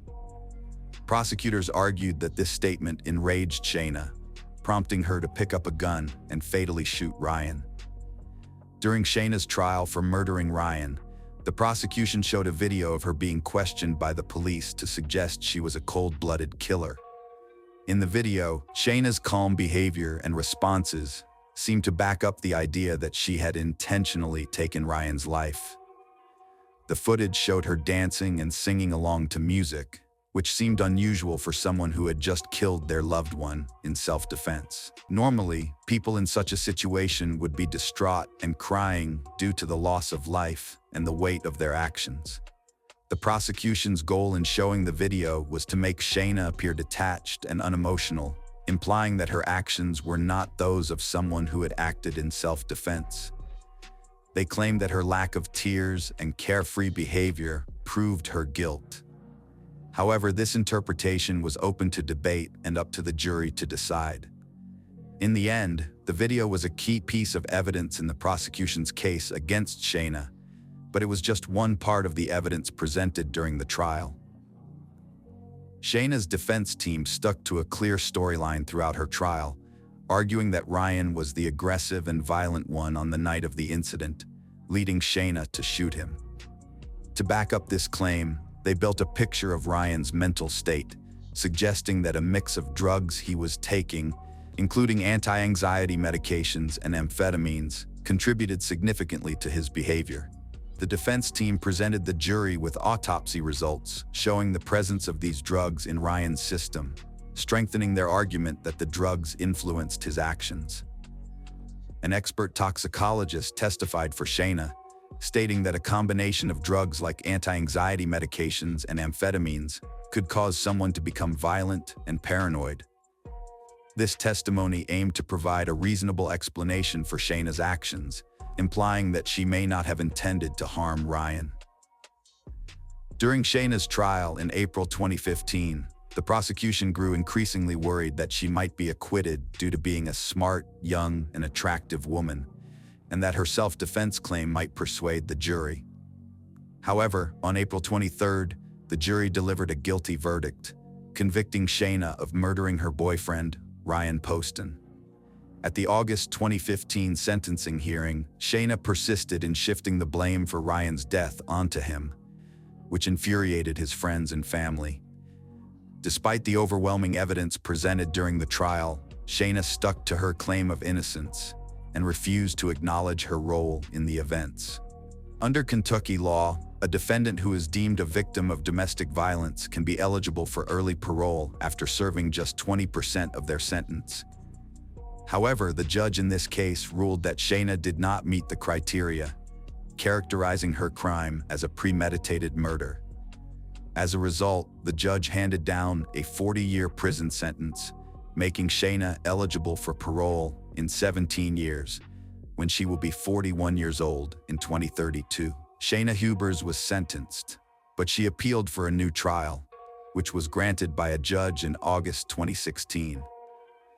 The reason for the appeal was that one of the jurors had failed to disclose their felony conviction, which is against Kentucky law since felons are not allowed to serve on juries. Following a 4-month delay, Shayna's second trial for the murder of Ryan Poston began in August 2018. During the opening arguments, Shayna's defense attorney claimed that throughout her year-and-a-half-long relationship with Ryan, Shayna tried her best to make him happy. However, their romance suffered because of it. The attorney stated that on the very first night Shayna and Ryan met, he was violent toward her, both physically and sexually. This incident had a lasting effect on her, and it took her several weeks to respond to his messages after that. Shayna's defense lawyers claimed that her high school experience of sexual assault led to a history of alcohol abuse and promiscuity. They argued that this traumatic event contributed to her behavior on the night of the murder.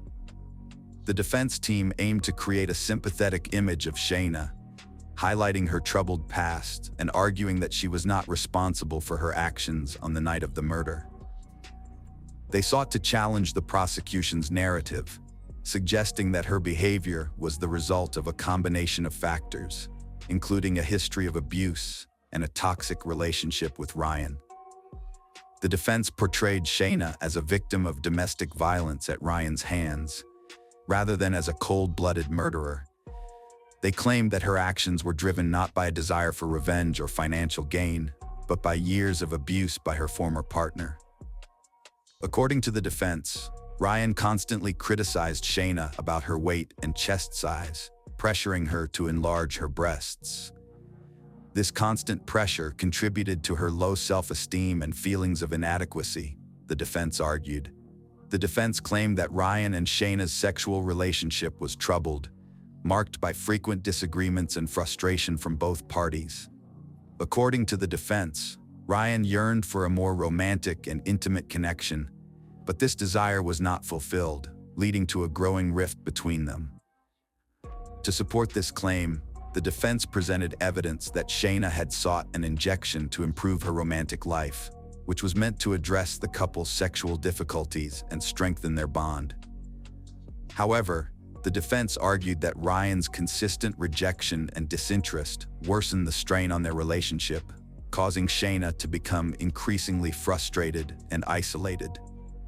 Moreover, the defense alleged that Ryan often broke up with Shayna, only to engage in conversations with other women. In contrast, the prosecution stated that while Ryan Poston was not a perfect boyfriend, he was not abusive.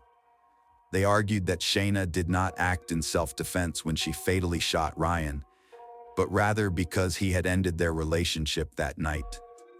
The prosecution claimed that it was time for Ryan to break up with Shayna, as she refused to leave him alone despite the breakup, demonstrating her inability to move on from the relationship. One of Ryan's co-workers testified that the breakup between Ryan and Shayna would be permanent this time because Ryan had always avoided breaking up with Shayna in person. According to the co-worker, Shayna had made every effort to keep Ryan. The prosecution presented text messages in which Shayna told her friends that she and Ryan's romantic encounters had brought them closer together. However, Shayna testified that these encounters had actually driven them apart. In another text message exchange, Shayna asked Ryan for sex, but Ryan was taking antidepressants, which had reduced his sex drive due to the medication's side effects. However, when Shayna testified, she claimed that Ryan had forced her into sexual intercourse. After 5 hours of deliberation, the jury found Shayna guilty of murdering Ryan, despite contradictory testimonies and conflicting evidence. During the sentencing hearing, Shayna's mother emotionally addressed the judge, sharing stories of her daughter's singing talent, which had earned her multiple college scholarships. Through tears, she begged the jury to consider granting Shayna parole, arguing that her daughter still had the potential to positively impact people's lives. The mother acknowledged, however, that her pleas did not minimize the grief and pain experienced by Ryan Poston's family. Shayna was given a life sentence with no chance of parole. As part of her sentence, she must serve at least 17 years before becoming eligible for parole in 2032. She is currently serving her sentence at the Kentucky Correctional Institute for Women in Pewee Valley, Kentucky. Hello friends, welcome to our channel. Today we're going to take a look at another horrible case with you, the case of Banaz Mahmoud. Banaz Mahmoud was born on December 16, 1985 in Iraq. She comes from an Iraqi Kurdish family with strong religious traditions. Her parents, Mahmoud Babakar Mahmoud and his wife, had 6 children, 1 son, Bahman, and 5 daughters, Baza, Beel, Han, Jaban, and Banaz. They lived in a rural tribal area in Iraqi Kurdistan, adhering to traditional values, especially regarding women's roles. In 1995, when Banaz was 10 years old, her family moved to the UK. However, this change in location did not alter their deeply held religious and traditional views. Despite being in a more liberal European country, the family continued to reject modern opinion and lived within their tight-knit religious community. At 17, Banaz was forced into a marriage with a man 10 years her senior, who had recently arrived from Iraq. He did not speak English and lacked basic literacy skills. Banaz having met her future husband only 3 times before the wedding. Banaz, described as a girl with brown eyes, long dark hair, and a kind smile, followed tradition and moved into her new husband's home, despite him being a stranger to her. From the start, Banaz suffered physical and emotional abuse at the hands of her husband. Despite having lived in the UK and being aware of her rights, she was trapped in a cycle of violence. She tried to leave her husband multiple times, but her family forced her to return, as it was considered a disgrace for the entire Mohammed family. With no support from her relatives, Banaz turned to the police twice, but they failed to take action, leaving her vulnerable to further abuse. In July 2005, after 2 years of marriage, Banaz finally escaped her husband's house and returned to her parents' home. After leaving her husband, Banaz felt a sense of freedom. She met Rameth Soleimani, and they fell deeply in love. However, they had to keep their relationship a secret. They would only communicate twice a day, exchanging messages in the morning and evening. Rameth was unlike the men surrounding Banaz, as he was calm, wise, and courteous. He treated she with great respect and kindness, instantly winning her heart. Before long, they began envisioning a future together, discussing wedding plans and a happy family life. They even chose names for their potential children. These joyful dreams brought Banaz happiness and gave her the strength to cope with the hatred and aggression from her family. In early October 2005, Banaz was walking down the street when she noticed a car following her. She recognized the people inside as Kurdish migrants sent by her father. Knowing her family's history, Banaz became terrified for her safety. On October 10, 2005, Banaz visited the police station again. During a 2-hour conversation, she shared detailed information about her life with her husband, including the physical abuse she suffered, her family's resentment, and the recent surveillance. She told the police that her husband had repeatedly beaten her, and during one incident, he nearly knocked out her tooth because she dared to call him by his first name in public. Banaz had previously informed the police that she feared for her life, but her concerns were ignored. The police failed to investigate her claims, neglecting to interview her family and husband to verify the accuracy of the information. She was told to contact them again if she felt threatened. Banaz and her boyfriend, Rameth, secretly met for about 2 months without being detected. However, in early December 2005, they were spotted by members of her family near a London subway station. This information was immediately reported to her father. That evening, her male relatives gathered at the family home, where they discussed her actions and deemed them unacceptable. Her uncle, Ari Mohammed, declared that Banaz should be killed to restore the family's honor. Banaz overheard this conversation. Following this, Banaz went to the police again and explained that she had been under surveillance for months. She also told them that her family intended to kill her. She provided a list of 5 family members who were involved in the plot, but the police did not take her seriously. A serious mistake was made, which led to Banaz's disappearance. To uncover her fate, investigators must untangle a complicated network of lies, violence, and disregard for the truth. 2 weeks later, Banaz's father deceives her into visiting a relative's house, promising to discuss her divorce. Upon arrival, he forces her to drink brandy and leaves her alone in a room with the TV on. As she turns around, she sees her father putting on rubber gloves and reaching for a rope. Realizing her life is in danger, Banaz rushes to the front door, but it's locked. To escape, she breaks a window, cutting her hands on the shards.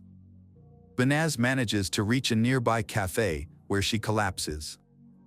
Paramedics arrive and take her to the hospital, where the police are called. When Banaz regains consciousness, she contacts Rameth and asks him to come. After being discharged from the hospital, Banaz moves in with Rameth Soleimani. They celebrate the start of 2006 together and are happy. However, by mid-January, the Mohammed family begins to pressure Banaz to return home, supposedly to mend their relationship and discuss her marriage to Rameth. Banaz trusted her parents and agreed to return to her father's house, believing her mother would protect her if her father became violent. To be safe, Banaz went to the police station again and gave a full statement, including the names of people she thought might harm her. Despite her fears, she returned to her family home. On January 22, 2006, Rameth was attacked by 3 men in the street who tried to force him into a car. He managed to fight back and reported the incident to the police. 2 days later, Rameth and Banaz were due to give a statement at the police station, but Banaz failed to appear. Rameth attempted to reach Banaz Mahmoud, but lost contact with her after she vanished upon returning to her family's residence. Rameth, who had been in constant touch with Banaz, grew increasingly worried and filed a missing persons report with the police. After numerous appeals, the police finally took action.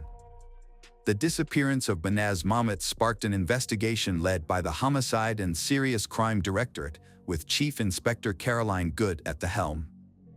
Initially, it was suspected that Banaz was being held captive in a house within the community. To locate her, Inspector Good organized an extensive search of linked to the Mahmoud family.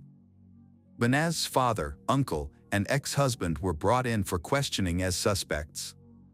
The police also began searching for 3 other men listed by Banaz in December 2005, Omar Hussein, Muhammad Ali, and Mohammed Hama, all of whom were her cousins. However, when the police searched the neighborhood and tried to question her family members, and the family refused to cooperate with the investigation into her disappearance. Police found no photos of Banaz at her family's home, and her family's complete lack of concern shocked officers. Caroline Good then focused on 30 individuals, all of whom were arrested and questioned. During the investigation, over 20 vehicles and 300 cell phones were seized from those involved. Every person questioned attempted to hinder the investigation, providing conflicting accounts of Banaz's whereabouts. Some claimed to have seen her after she went missing, while others, including her mother, refused to cooperate with the police. Some even suggested she was in hiding. Realizing that no one would cooperate voluntarily, Caroline Good obtained permission to bug the cells of those arrested. At that point, Banaz's father, her uncle, and Mohammed Hama remained in police custody. 2 other men under investigation had managed to escape to Iraq. The detectives were horrified when they received the initial wiretap results. Not only did the 3 arrested men show no remorse, but they also took pleasure in recounting the details of Banaz's death. Their conversations revealed that on January 23, the Mahmoud family intentionally left their home, allowing Omar Hussein and Hama to enter.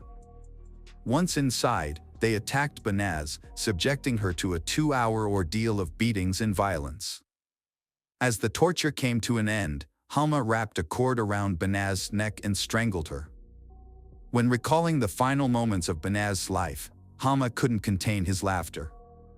However, it was Mohammed Hama's admission of being present when Rameth was threatened that became the turning point in the case. While Hama was being held in a cell awaiting trial, his phone conversations were secretly recorded. Caroline Good listened to these recordings with growing horror as the suspect proudly described the gruesome details of the murder. In the recordings, Hama provided a detailed account of what they did to Banaz. Despite being terrified and vomiting, Banaz remained silent. Hama then wrapped the rope around her neck 3 times, pulling it so tight that it dug into her skin. As he continued to speak with excitement, he placed his feet on her back and pulled and tugged on the rope. Banaz clung to life until her last breath. It took the perpetrators over 30 minutes to kill Banaz.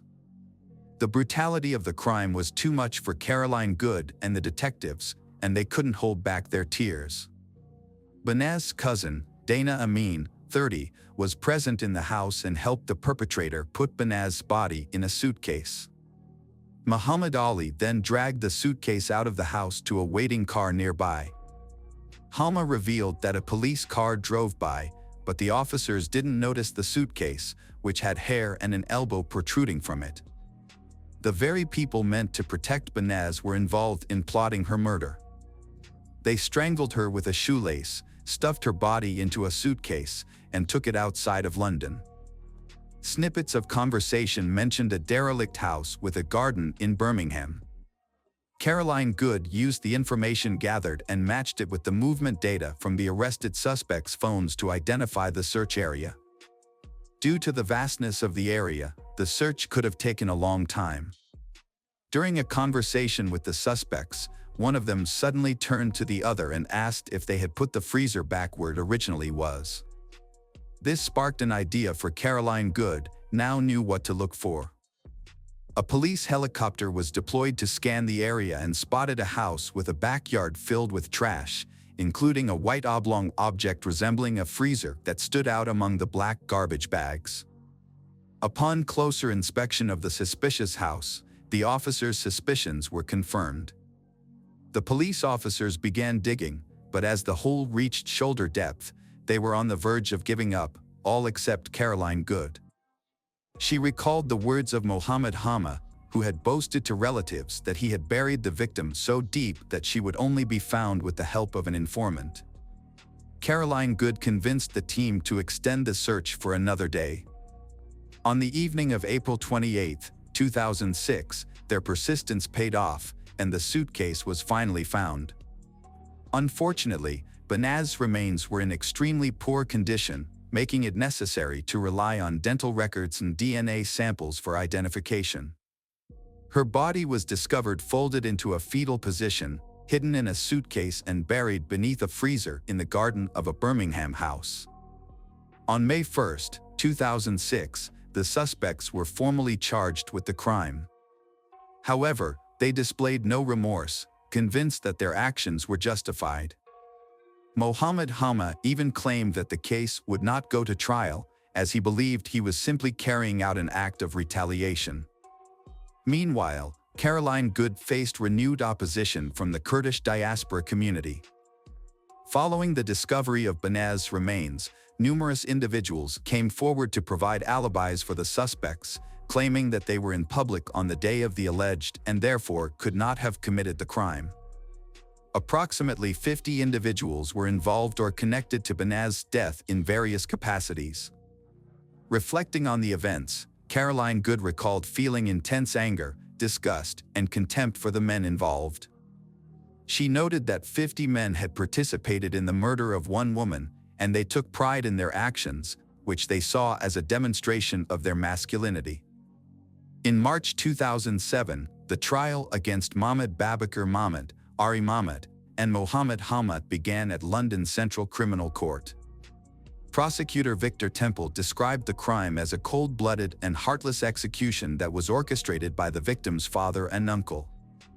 In June 2007, a jury delivered finding all three defendants guilty of the charges and ineligible for leniency. The sentences handed down were severe. The father received a life sentence with a minimum of 20 years, the uncle was given life with a 23-year minimum, and cousin Mohammed Hama also received a life sentence with a minimum term of 17 years. Judge Brian Barker was scathing in his delivery of the verdict, stating, "You decided that your so-called family honor needed to be restored, which meant she had to die and her memory erased. This is a heinous and heartless crime. What kind of honor is it when a father prioritizes his social status over the life of his own child?" A mere 4 months after the trio's conviction, London police were informed that Muhammad Ali had been arrested in Iraq for a crime committed against a young boy. Muhammad Ali had taken his own life. Omar Hussein, the last of the 5 perpetrators, had been hiding in rural Iraq, attempting to avoid public detection. However, in December 2009, he was shot in the leg during an altercation with one of his brothers and required medical attention. Upon arriving at the hospital, police were notified and subsequently arrested him.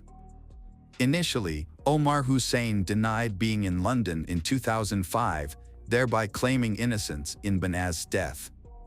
But UK Social Security records revealed that he had been receiving refugee benefits during that time, contradicting his statement. The court ultimately sentenced him to life imprisonment with a minimum term of 21 years. Dana Amin was given an 8 years prison sentence for his role in disposing of Banaz Mahmoud's body and hindering the investigation. A recorded interview with Banaz at a police station implicated her family in the crime. Benaz had previously handed in a letter to a police station in South London, naming individuals who threatened to kill her and her boyfriend Rameth. The individuals named in the letter were from Benaz's family and the wider Iraqi Kurdish community. They were angry about her decision to divorce her husband, who treated her poorly. Despite several attempts to leave him, Benaz returned due to family pressure. The police failed to respond properly to Benaz's situation, which ultimately resulted in her death. However, this case prompted significant changes in how honor-related cases are handled. An inquiry into police misconduct was launched after Benaz's death, and an independent commission investigated 9 police officers for their inadequate response to her allegations. 7 officers received reprimands, and 2 were dismissed. It is essential to recognize the tireless efforts of Caroline Good and her team, who successfully located Benaz's body, secured the conviction of her father and uncle, and brought the escaped perpetrators back from Iraq. Benaz was laid to rest at the Merton and Sutton Joint Cemetery in Morden. A memorial service was held in her honor on June 26, 2007, at the MN Auditorium, followed by the installation of a granite memorial headstone at her gravesite. The memorial was attended by a small group of people, including Rameth Soleimani, Caroline Good, and Benaz's 2 sisters. Notably, Benaz's family did not attend either service. Rameth Soleimani, who had been living in the UK under witness protection, was profoundly affected by Benaz's death. He penned a heartfelt letter expressing his love and grief, describing Benaz as the love of his life and his entire world. Unfortunately, his pain and suffering continued, and in May 2016, 10 years after the tragedy, he took his own life. This was his 3rd attempt to end his life, a devastating consequence of the trauma he had endured. On March 19, 2014, an emergency call was made to the police in Guamuchil, located in the state of Sinaloa, Mexico. The caller's voice was broken and pleading for help for his daughter. Officers rushed to a house in the Las Fuentes area. When they arrived, they saw the front doors wide open. Inside, upstairs, they found a man and his younger daughter, who was about 10 years, both crying inconsolably. The man led the police to a room where they found the lifeless body of a 16-year-old girl with over 60 wounds. This tragic news spread quickly through the city and shocked its residents. Nobody could comprehend who could take the life of such a young girl. Anel Baez Alvarez was born on March 17, 1998, in Guamuchil, Sinaloa. She was the 2nd child of Idalia Alvarez and Hugo Baez. Her older brother was Omar. Later, they were joined by their younger sibling, Aid. During her childhood, Anel faced no particular problems. Although initially reserved, she grew to be self-assured with grace and charm.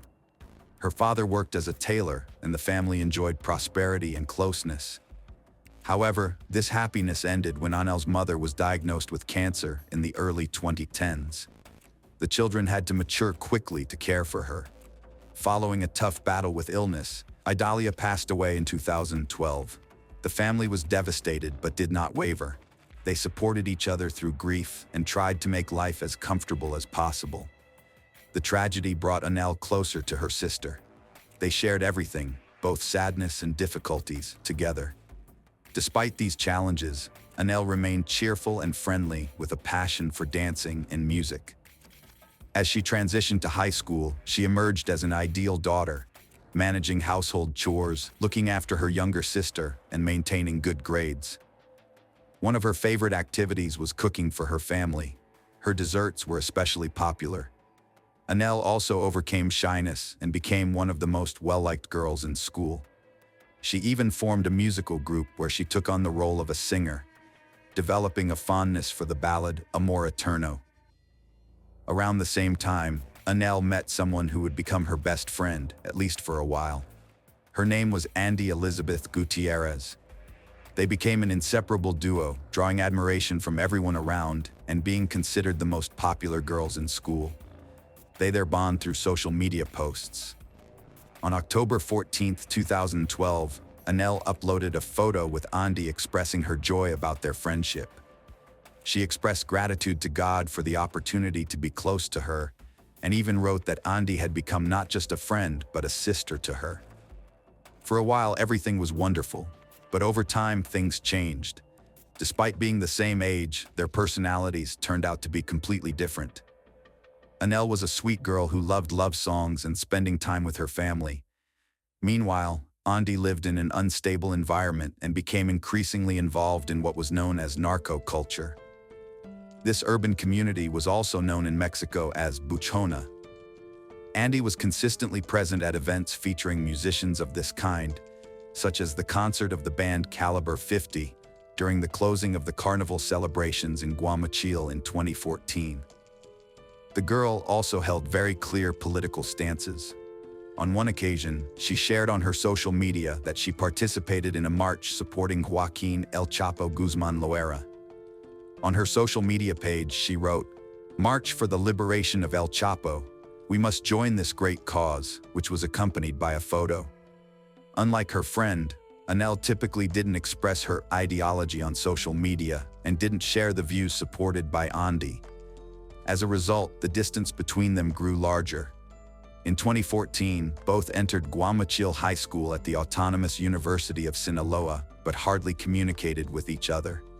Each created her own group of friends. Anel started hanging out with Melissa Karim Manuel and Maria Jose, friends who led similar lifestyles to hers and followed her everywhere and admired her deeply. Maria Jose, who had known Anel since elementary school, considered Anel the mother of their entire group and assumed this role, always taking care of everyone. Despite maintaining a polite and orderly demeanor, she kept her distance from Randy and never informed her father or siblings about their dispute. Around this time, Randy's social media behavior became erratic. On her page, she started posting negative and troubling messages. For instance, some posts were highly alarming, mentioning things like pregnant 13-year-old girls and year-old girls taking active substances. Other posts were quite disturbing, such as, "My mom is upset that I killed my ex and buried him in my garden," or "Lucky the living dead she is envied." Initially, these posts seemed nonsensical. Randy often drew them from forums or songs.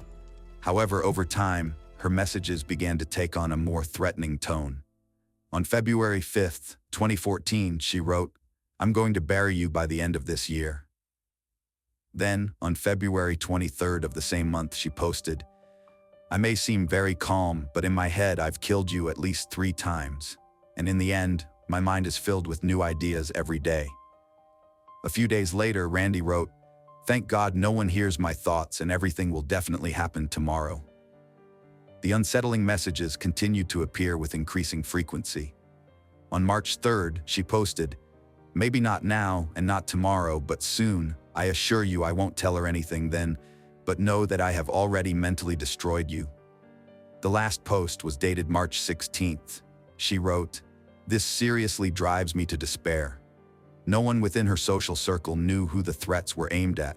However, rumors began circulating at school. Many speculated that Randy was upset with Anel because they were no longer friends. Some even accused Randy of being jealous of Anel since everyone adored her. Despite this turmoil, Anel appeared unfazed by what Randy was posting on social media. Anel celebrated her birthday with a large party where she wore a beautiful pink dress and was undoubtedly the star of the evening. Everything in her life seemed perfect until her unexpected absence on March 19th raised concerns among her family. Hugo received a call from the school attended by his younger daughter, informing him that Anel had not come to pick her up as usual. Initially, Hugo wasn't overly concerned. He thought Anel might have overslept or was with friends. After school, he went to pick up his daughter. The way, Hugo decided to call Anel to ensure everything was okay, but she didn't answer. He assumed she was still sleeping. After picking his daughter, Hugo tried to contact Anel again. She didn't respond. He repeatedly called her number with no success, and his worry deepened. Hugo headed home in the Los Fuentes area. Upon arriving, he noticed that the front door was wide open. Entering the main living room, father and daughter saw that some items had been moved. They thought it might have been a robbery. They shouted Anel's name and searched for her throughout the house.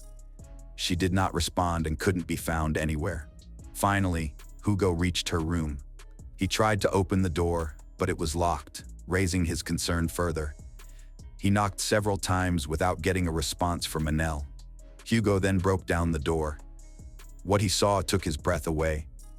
Anel's lifeless body lay on the floor with numerous wounds and blood stains around her. He immediately called the police, who soon arrived at the scene. Seeing the crime scene, officers initially thought that a very strong person or group had committed the crime. Although there were blood stains in the room, they were minimal. It was evident someone had tried to clean them up.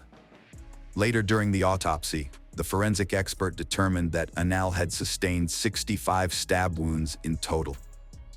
Officers were convinced that this attack was carried out by someone harboring strong hatred toward her. Moreover, since neither doors nor windows were forced open, detectives believed Anel knew her assailant and let them into the house willingly. They speculated she might have arranged to meet with this person that day. However, upon checking her mobile phone, they found nothing suggesting such an arrangement. No invitations or planned visits were evident on her phone records. Initially, Hugo wasn't too concerned. He figured Anel might have overslept or was with friends. After school, he went to pick up his daughter. The way, Hugo decided to call Anel just to check in, but there was no answer. Thought she might still be sleeping. After picking up his daughter, he tried contacting Anel again, but there was still no response. Hugo called repeatedly with no success. His concern grew. Heading home to their place in Los Fuentes, he noticed the front door was wide open. Inside, some items had been moved around. It looked like a robbery might have taken place. Father and daughter started calling out for Anel and searched the house frantically. There was no response from her, and she wasn't anywhere to be found. When Hugo reached her room, he found the door locked, which raised his alarm even more. He knocked several times without any reply. Eventually, Hugo broke down the door. What he saw left him breathless. Anel's lifeless body lay on the floor with multiple wounds and bloodstains nearby. He immediately called the police, who arrived promptly at the scene. Observing the crime scene initially led officers to think that someone very strong, or possibly a group, had committed the crime. Although there were blood stains in the room, minimal ones, it appeared that an attempt had been made to clean them up. Later during the autopsy, a forensic expert determined that Anel had sustained 65 stab wounds. Officers began believing that someone with intense hatred towards her carried out the attack. There were no signs of forced entry. Doors and windows remained intact, suggesting that Anel knew her assailant and let them in willingly.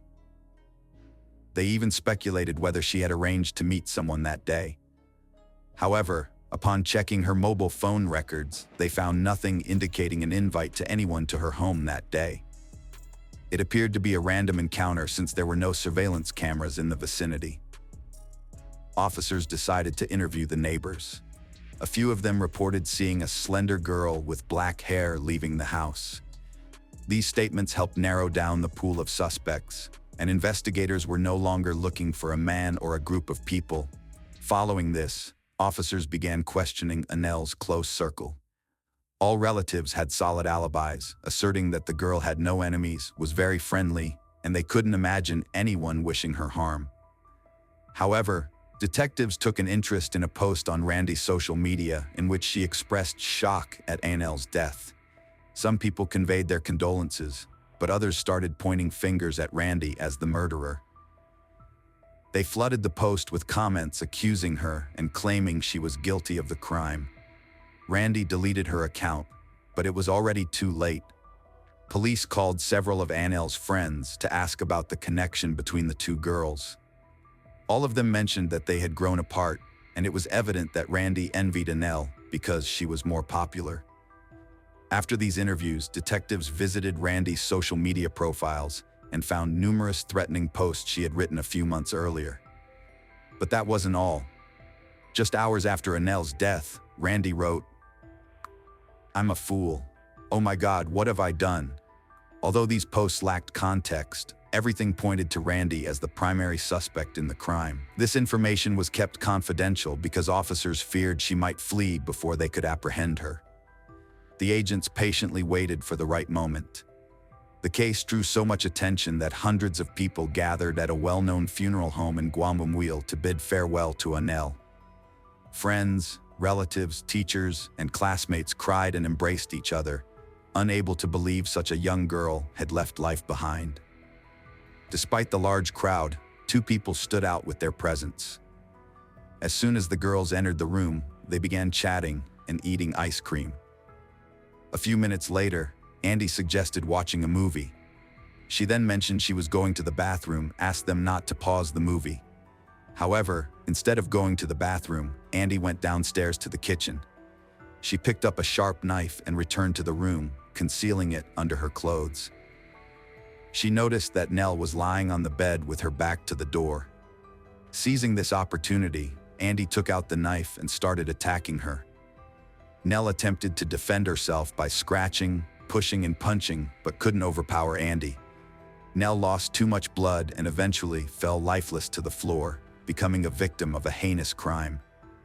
Andy began showing signs of impatience, aware that she needed to act quickly as Nell's family would return home soon. She used all available rags to try cleaning up the blood, but could only manage to wipe away part of it due to its large amount. Eventually, she went to the bathroom, washed her hands, and put on clothes taken from Nell's wardrobe. Afterward, she closed the door to the room, leaving her best friend's body inside, and ran out of the house, leaving the front door ajar. When Anel's relatives heard this account, they became furious. They knew that the story about the photograph was a lie. Anel was not capable of such an act. It didn't align with her character. Furthermore, Anel's friends claimed they had never seen that photograph before. They noted that since both girls were so popular, it would have been impossible for such a photo not to have spread, and someone would have surely downloaded it by now. All signs pointed toward envy as being the actual motive for this crime. However, at this point in time, motive no longer mattered because Andy had become the sole suspect in this crime and was officially charged with involuntary manslaughter. The legal proceedings moved swiftly. 4 officers escorted Andy into juvenile court proceedings at prosecutors' offices specializing in cases involving minors. After an hour-and-a-half hearing session took place, Andy was found guilty. Although it was clear that she had devised a premeditated plan and the murder was intentional, given that she was 6 years old, she received sentence of 7 years imprisonment. She was transferred to the juvenile detention center in Cuenca. Anel's family believed justice had been achieved and thought was done. However, they were gravely mistaken. The defense filed an appeal, arguing that the trial took place in Cuenca, which was incorrect since the crime occurred within Los Mochis' jurisdiction. The higher court decided to reopen the trial, this time in the proper jurisdiction. Despite the swift process, the verdict remained unchanged. This decision sparked widespread outrage among the public. Hundreds of Mexicans and foreigners shared images on social media with posters calling for justice for Anel. Several polls were conducted with over 5 million users believing Aren's sentence was unjust. Many felt she deserved a much longer prison term. The trial took place again, and once more, the girl received a 7-year imprisonment sentence. Hugo addressed journalists expressing his dissatisfaction. He appreciated that the sentence wasn't reduced, but felt Randy's age shouldn't have shielded her from a longer term. He hoped she would at least serve the full sentence, but even that didn't happen. On July 6, 2016, her sentence got reduced to 5 years of imprisonment. Moreover, it was also decided at this hearing that with good behavior, she could be released earlier. State police officers had to close the courthouse gates as numerous journalists wanted photographs of her. This case became one of the most high-profile in the country. Hugo wasn't informed about this hearing, which caused him significant outrage, and from this point onward, circumstances became even worse. On Friday, September 23, 2017, another hearing analyzed Ari's behavior in connection with reforms in federal juvenile justice law. The girl was released after serving only 3.5 years out of her initial sentence. Leaving court, Hugo expressed extreme dissatisfaction. He felt he had witnessed a great injustice. He regretted that legislative reforms appeared to benefit offenders rather than victims. This case is of India's first famous perfume expert, Monica Gourde. The reason for Monica's murder and the method used by the killer shook the entire India. The date was actually October 6, 2016. Monica Gourde resided in the village named Sangolda in the famous state of Goa in India. Goa is known for its famous beaches, culture, climate, and historical places. Besides, here you can also get a chance to witness colorful architecture, greenery, and beautiful sunsets daily. Actually, Monica lived in a 3-bedroom rented apartment in a society named Sapna Raj Valley in Sangolda village. As usual, at around 9 to 10 in the morning, Monica's maid arrives at her house and rings the doorbell of Monica's apartment. However, there is no response from inside. Then the maid rings the bell again, but still no response. Then she tries calling out several times and rings the bell 3 or 4 more times. Additionally, she knocks on the door, but still there is no sound from inside and no one opens the door. This situation feels very strange to the maid because Monica has never done this before. Feeling a little anxious now, she calls Monica's brother, Anand Gourde, who lives in Mumbai, and explains the entire situation to him. After this, Monica's brother Anand calls Monica's phone, but there is no response from the other end. He keeps trying to connect with his sister through calls, but Monica doesn't pick up the phone. After that, Anand calls Monica's neighbor, who lived in the adjacent apartment, and Monica had also left a duplicate key to her. Shortly after Anand's call, the woman arrives outside Monica's house with the duplicate key. She then opens the door with the same duplicate key, and as soon as Monica's neighbor and her maid enter the house, both scream because Monica was lying straight on the bed. Her hands were tied behind the bed, and there was no clothing on the lower part of her body. Additionally, Monica was not moving at all. Seeing all this, Monica's neighbor immediately calls the police. Soon after, the Goa police arrive at Monica's apartment with some lady police officers, an ambulance, and doctors. However, when some doctors cover Monica's body and check her pulse, it is found that Monica has passed away. Afterwards, the dead body is sent for postmortem, and then the room is searched. The police searched the room, but the surprising thing was that there was no evidence of forced entry anywhere in the entire apartment.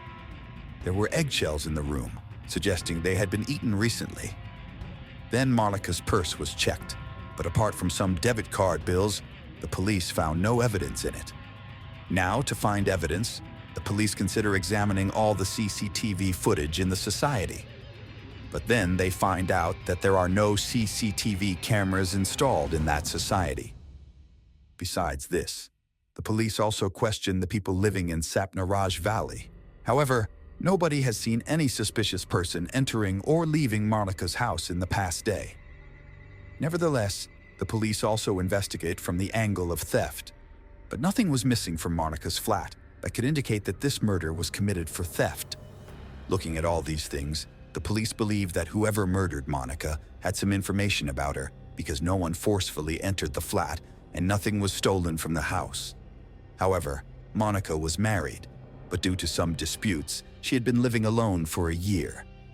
Therefore, the police's suspicion first falls on Monica's husband, Bharath Ramanrutham. After that, the police interrogate him about this murder, but nothing comes to light during the interrogation that would make them suspect him. In fact, Monica was the daughter of a former judge in Mumbai, Ramesh Kuda, and she was initially a photographer, but later she started researching on perfumes. After this, in a short span of time, she became a successful perfume expert. Due to her profession, Monica was quite famous not only in her society, but also throughout the city, often seen hobnobbing with big businessmen. Therefore, as soon as news of Monica's murder surfaced, the entire state of Goa was in shock. At that time, this was the news running on every news channel in the country, and the public wanted to know who the mystery killer was. Meanwhile, Monica's postmortem report also arrives, revealing that Monica died due to suffocation, and it also becomes clear that she was raped. Anyway, the police had investigated the case from every angle so far, but they had neither found any suspects nor any clues. But then, during the investigation that evening. A police officer suddenly remembers that they had found some debit card bills from Monica's purse, but they hadn't found any debit card during the entire search. Afterwards, the Goa police approach the bank regarding the bills of that debit card and request to check the transaction details of that card. It is found out that on the morning of October 6th at 6 o'clock, this card was used at an ATM in Porvorim area. Porvorim is merely 4 to 5 kilometers away from Sapnaraj Valley. Following this, the police instruct the bank to keep an eye on this card and also scrutinize the CCTV footage of the ATM in Porvorim. The face of the boy who withdrew money from that card was captured on the ATM camera. Subsequently, with the CCTV footage in hand, the Goa police reach Sapnaraj Valley.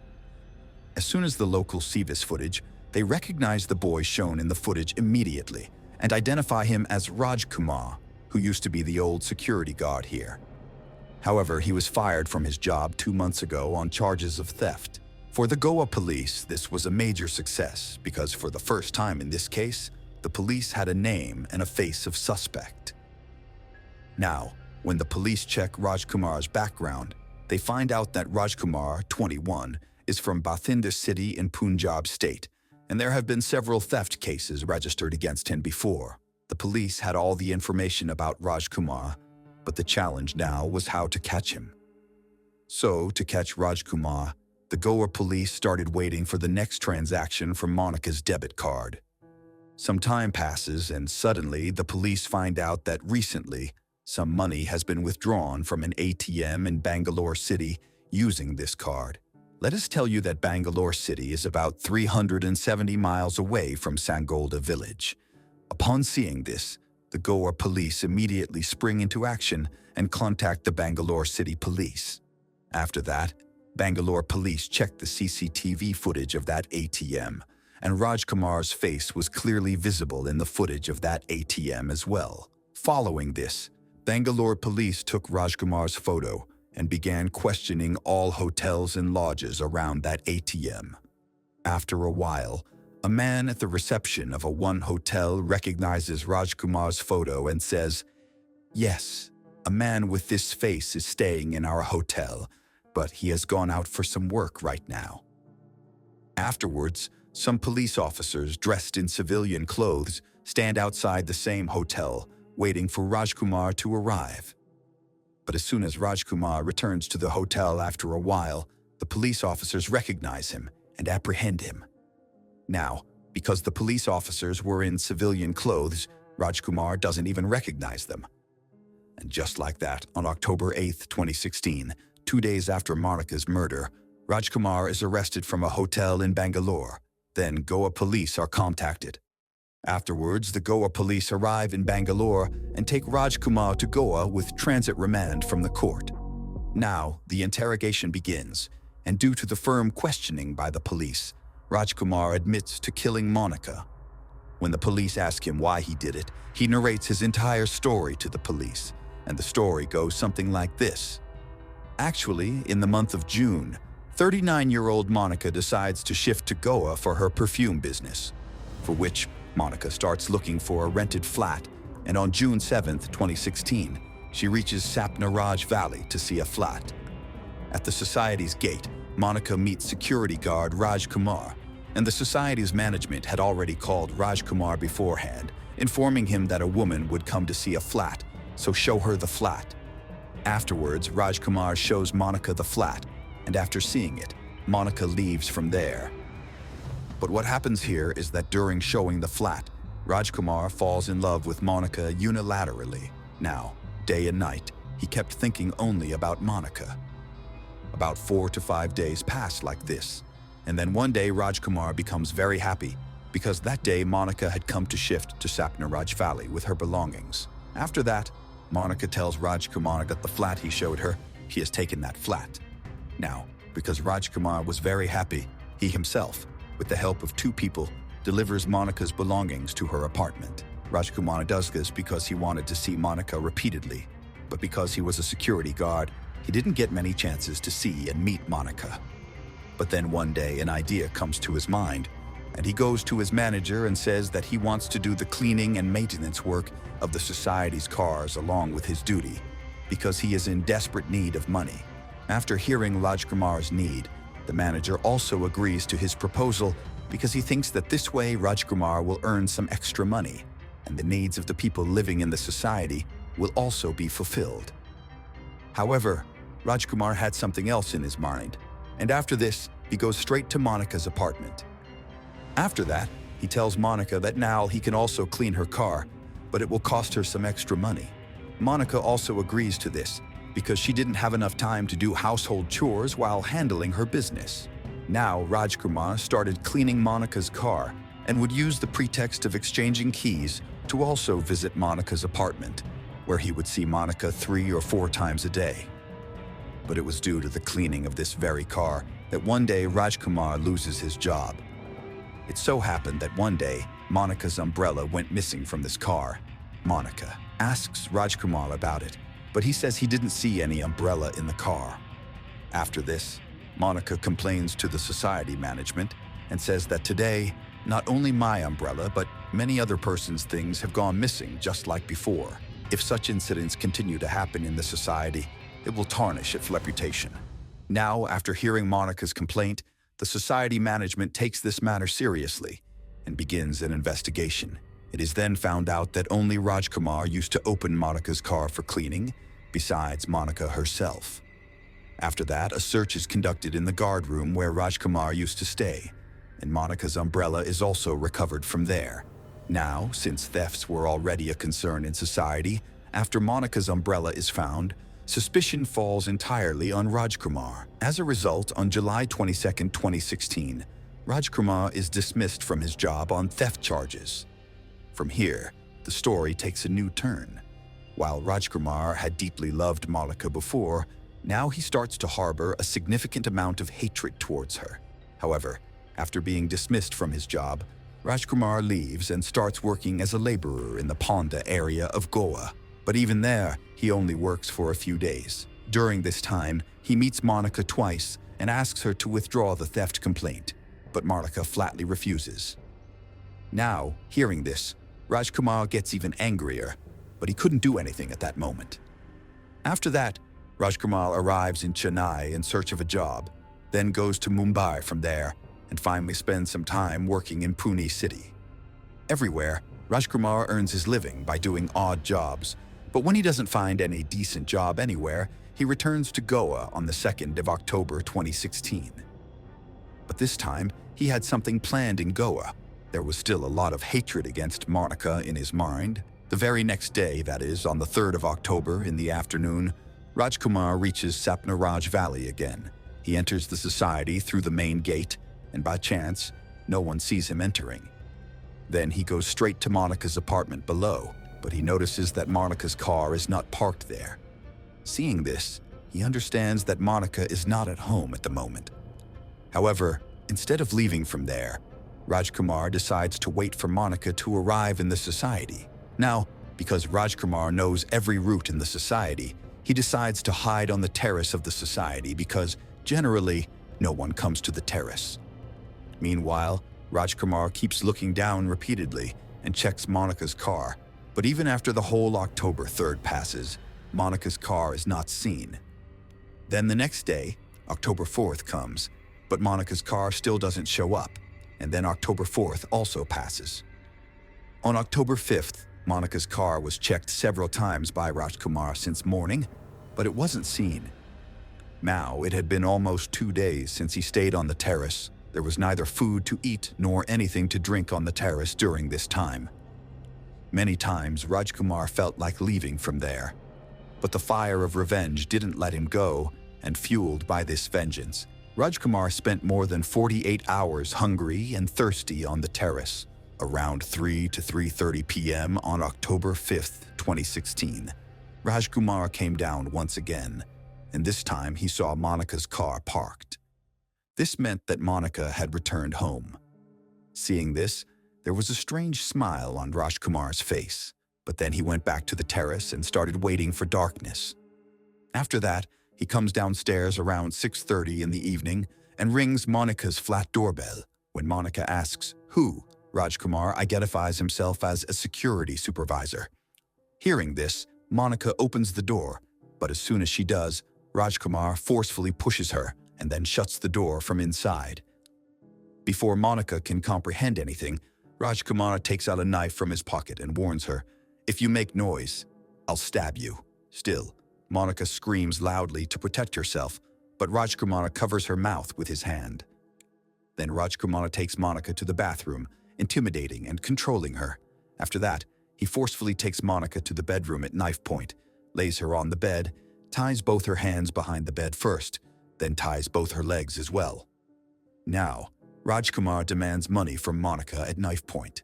Upon seeing herself trapped, Monica also gets very nervous, so she tells the Rajkumar, "Take all the money in the purse." After that, the Rajkumar empties Monica's entire purse. About 4,000 Indian rupees come out of the purse, like $48. But the Rajkumar's desire is not satisfied with that, and he asks Monica for more money. So Monica says, "I only have this much money right now. If you need more money, I have a debit card. Take it and withdraw money from the ATM." The Rajkumar didn't know how to use a debit card. Still, he learns from Monica how to use it. So, systematically, Monica tells him the way to withdraw money, how to insert the card into the ATM machine, then select the language, and then how to enter the secret PIN.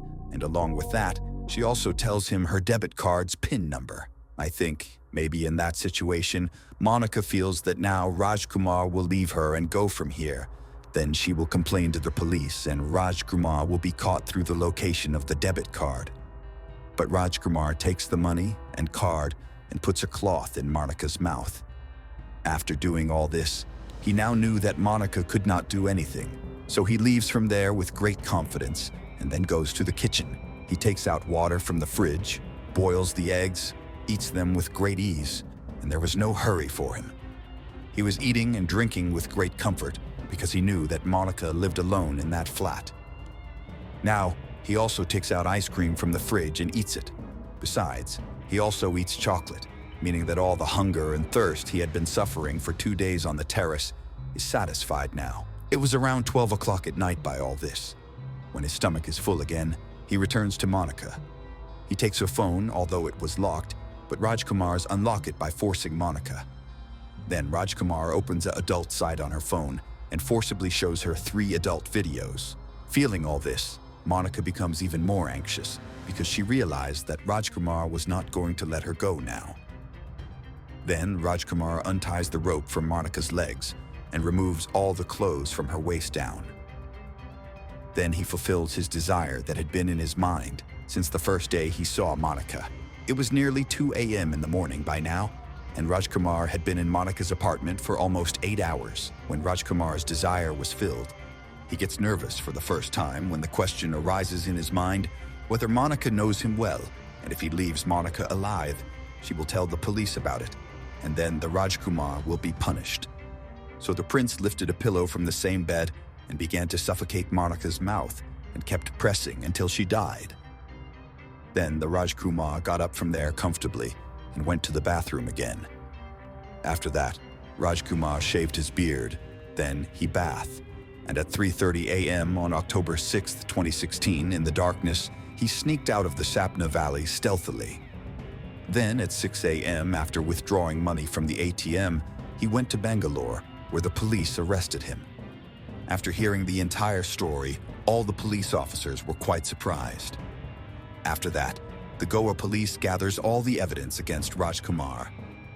Then, on January 6, 2017, a 228-page charge sheet is present in court, charging murder, rape, and robbery.